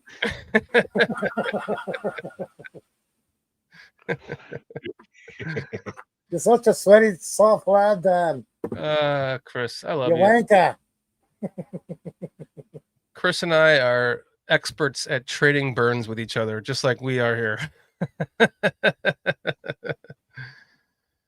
What do we have here? Another newbie. Oh, by the way, Steve we want to thank you for joining us tonight. When Caleb beats the Lions, I'll be painting my nails pink when he wins us the Super Bowl. I promise you that. My gnarly chewed fingernails are going to be pink. 2 hours, 39 minutes, and 35 seconds. 2 hours, 39 minutes, and 35 seconds. Is that I'm great? marking that because you're pink. You're doing the beard, and if they win, you're painting your nails pink, dude. I will do it. Is that Brax? No. Brick by brick? That looks Is like. that Brax? Is it? No.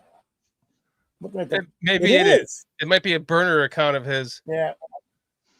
I late to the show, saw Hagen Johns on the thumbnail. Did you guys talk about them in this episode? Yes, I mentioned how it pissed me off that that CHGO. Sorry if you are Greg Braggs. I love you, Greg Braggs. You are the only one that earned your way there. You are the only light of C. You're the only thing that is good about CHGO is that they would have on that asshole former Packers beat reporter to talk shit about the team right before the season starts. That's just a bad move, and any Bears fan wouldn't do that. But a media conglomerate would. Why? Clickbaits. So that's what I think. If you are Greg Braggs. Thanks for joining us. Why don't you come on the show again? I'll send you a link right now. You can hop in right now and tell us what you think. All right, I didn't mean to cause this show to go over, fellas. I apologize, but I did want to pop in and say hey to you guys because I tried my best to make it. Hey, man. We are glad that you did, as always. It's always good to talk to you. It's always good to see your handsome face. Absolutely, man. Get your take on the Bears. I'm glad we didn't end the show. Me too. I'm glad we didn't. Me too. Yes. Thank you, guys. Appreciate it. Sorry, I'm laughing at some shit in the chat. Hocus is an entitled. Ouch. It's pretty brutal. That's like something I would say, man. Hogue is a hoe. He's hoed himself out. He's all over the place. Anyways, we should wrap this up. This is going on 3 hours once again. Peach, it's been great to have you hop in with us. Thank you, sir. Appreciate it. It's not a 4-hour show. It's always great to have you hop in with us. By the way, I'll be driving home on Saturday, so let's talk. If you have, I'll be out of town, bro. Okay. We got a road game this week. I'll be going down to Missouri. 5-hour trip. Where are you traveling to? What part of Missouri? No, like on your road games this year. Where are you going? I'll be up in Chicago at some point. I think Chicago area twice. Wisconsin. Who are you? You know who you're playing up here in Chicago? Land. Lutheran. Lutheran University? No, it's Chicago. Well, Lakeland. I know we're playing Lakeland. Lakeland College. Lakeland College. We're also playing Concordia. Chicago Concordia. That's what. Yeah, Chicago Concordia. I think that's the one I got to look into making, dude. Yeah. And sorry, Shorty. I just had to find this out because then I can meet the guy finally after 3 years, whether he likes it or not. Right, you're the only one that hasn't met PJ. Yeah. Well, Carl hasn't. No, you met Carl and me. Good morning, Chris. Get some rest. You'll catch us on the British Bears show. Thanks for hanging out. Thanks for hanging out with us during your 5:30 a.m. dump, Chris. Go back to bed, buddy. We'll see you on the British Bears. Now that you're a little bit lighter. Now that you're lighter, go ahead and go back to bed. For anyone that doesn't know, Chris Watts does a show, The British Bears, with Jason UK Bears, every Tuesday at 3 p.m. on BCP. They will be here again live 3 o'clock this Tuesday, hopefully after a win. And they keep it positive. That's Just 4 p.m. Eastern, 4 p.m. Eastern, 3 Central, guys. Yeah, they keep it more positive, I should say. It's a quick show. Chris is very diligent. He keeps it to an hour. After an hour and 15, if it goes an hour and 5 minutes, you can start to see him sweat because he's like, I gotta end this shit. He is diligent to his hour. Love you, Chris. Check out the British Bears. Jedediah Harper. Sorry, I just want to get this in real quick. Jedediah Harper says, I'm relative new. You all got a coach on your program? Peach, we do. We do. Peach is now a coach for a Division III college. And he's working with 2 former NFL defensive linemen. We have had 2 former NFL defensive linemen watch this show. That's pretty cool. Poor guys. Yeah. We've got Jay. How do you even pronounce that? Jay Mnemonic? That's how I pronounce it. Bunch of newbies in chat tonight. Thank you for joining us, Jay. Appreciate it. Hope you check us out next week, or check out the British Bears show before us, 3 o'clock Central, 4 o'clock Eastern on Tuesday. And we will be here again, as we are in almost annoying fashion, every Thursday at 9 p.m. Eastern time. Almost in annoying fashion, because it's like, the losses keep piling up. The less I can take, the more I get irritated, the more rants I go on, and the more I just go, what the hell am I doing this for? I'm really curious now if Brick by Brick is really... That cannot possibly be. Why the hell would Greg Braggs be watching this show? He was on it one time when I had on Lynn Hayden. Lynn Hayden came on to do a show, and Greg Braggs supported the hell out of her channel. It's just called Lynn Hayden. Check it out. She does a show twice a week. Let's talk Bears. Let's talk Bears. But the channel name is Lynn Hayden. Yeah. Lynn, Lynn, Hayden, Haydn.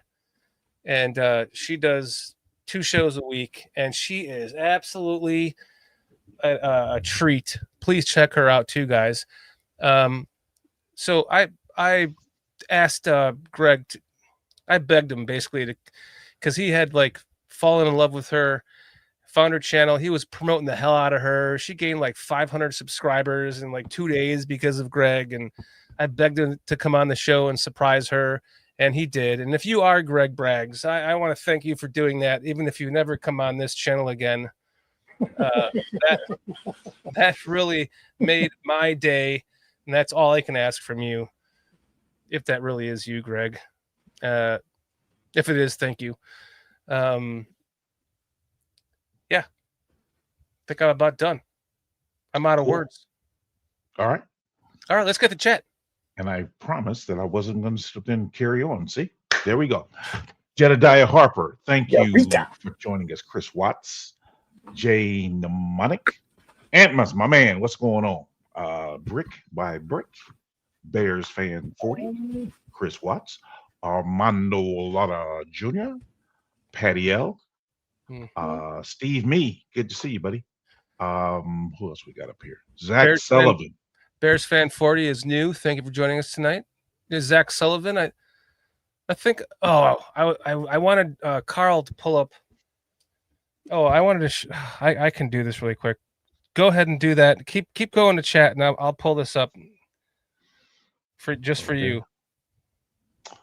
Chad Spieger, one of our members. Thank you for joining us as always. David Ekval. Who else we got? Windy City Twins. Thigh and Spy podcast. We've got, to all of our members, we want to thank you. Yes. Every one of our members. Thank you for being a member. Nacho Turn. That's a pretty good name. I like that. You guys see that earlier? Yeah, Nacho Yes. Turk. Yeah. I can't go my computer. I can't get all the way up now to the top. I was trying to go to the top. Sorry, guys. Oh, you get King Booker World. It's long. The Scrolls. On Another one of forever. our members. The Scrolls been here. Windy City. lot of new people. King Booker was in. STC. Windy Heidi City Zimmerman. Heidi was here. Windy City Twins is new. Thank you for joining us. Kids and Canuck was here. Keds is in here. Aldo. Yes, Aldo Gandia. We got a $4.99 super chat from Relentless Mikey. Thank you. A $10 super chat from the Podfather, Aldo Gandia. Thank you. Minister Charles was here. Aldo also gifted 5 memberships tonight. Thank you, Aldo. Oh, Wait, you're here now. Ready? Minister Charles Johnson. And Chad Can't go Speaker right. gifted us what? No, he became a member for 8 months. 8 months, Chad Yes. Speaker. Chad Speaker, yes. 8 Roddy months B member. was here. Roddy B hanging out tonight. Yes. We got a lot of newbies tonight. It was fun. David Ekval. David Yes. Ekbal, he says he always watches if he doesn't catch us live. Thank you, David. Sean Sierra was in here. Sean Sierra was in here? What? Nice. Oh, he popped in real quick. Yeah. Let's not forget about Patty Lara and Armando Lara Jr. Yep. Thank you for joining us tonight. Once again, our staunch supporters. They also support the British Bears show. Thank you, guys. Yeah. Chris Foster, the real Bears fan, he jacked me up tonight, bro. I went on a rant. This was it. Here, I'll show. No, this was for Zach. Never mind. This is the rant I wanted to show you that Aldo made this and sent this to us. Oh, We'll yeah. get back to that. Hold on. Want to understand you because the Hall doesn't mean shit. You look at every fucking draft in the history, and you get maybe 2 Pro Bowlers out of the fucking first round. Like it's not a guarantee, and it has nothing to do with some GMs hit on their players, but not all of them do. I'm so fucking scared right now. You shut up. Where is this again? To my note, the entitlement of that we demand as perfection as this fan base. Where are you getting this from, real Bears fan? My ass. So that's the kind of night you missed, PJ. I must have sat here for 20 or 30 minutes in between both of them just going. They had a thing going where, well, you've seen it before because it's the same thing. It was done previously on the air. It's all the same thing, Peach. John King Bravo Stockton was here. Tony yes, Moy sir. was here. You Mad Bro 76 was here. Yes. To all of you, anyone that you missed, Brick by Brick, I don't know if that's really you, but thanks for joining us tonight. Everyone who has been a part of this, I don't know, rant of a show. It kind of got a little strange for a second, but we had fun. We want to thank you guys. We will be here next Thursday at 9 p.m. Eastern Time. Once again, please make sure that you also check out the British Bears show at 3 p.m. Central, 4 p.m. Eastern Time next Tuesday. And we will end this with a 1-2-3 Bears. Don't forget 4 stars. Uno, 4 stars. Go check out 4 Star Sports Chicago coming up right now. Our chat should be linked right to them if they're live. We love you guys. We'll see you guys next week. 1, 2, 3. Bears.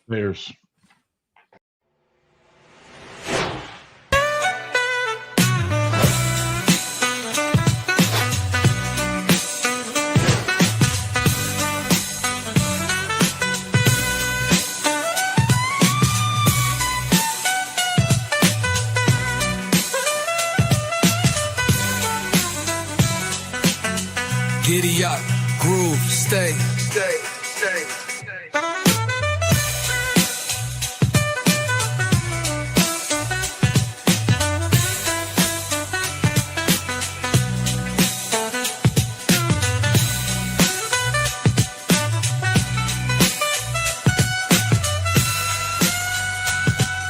You down with BCP?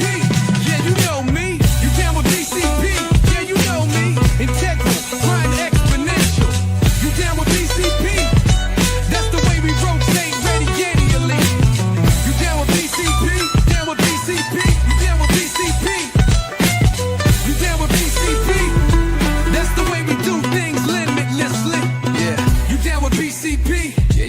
me. You down with BCP? Let's blow. Switch the flow.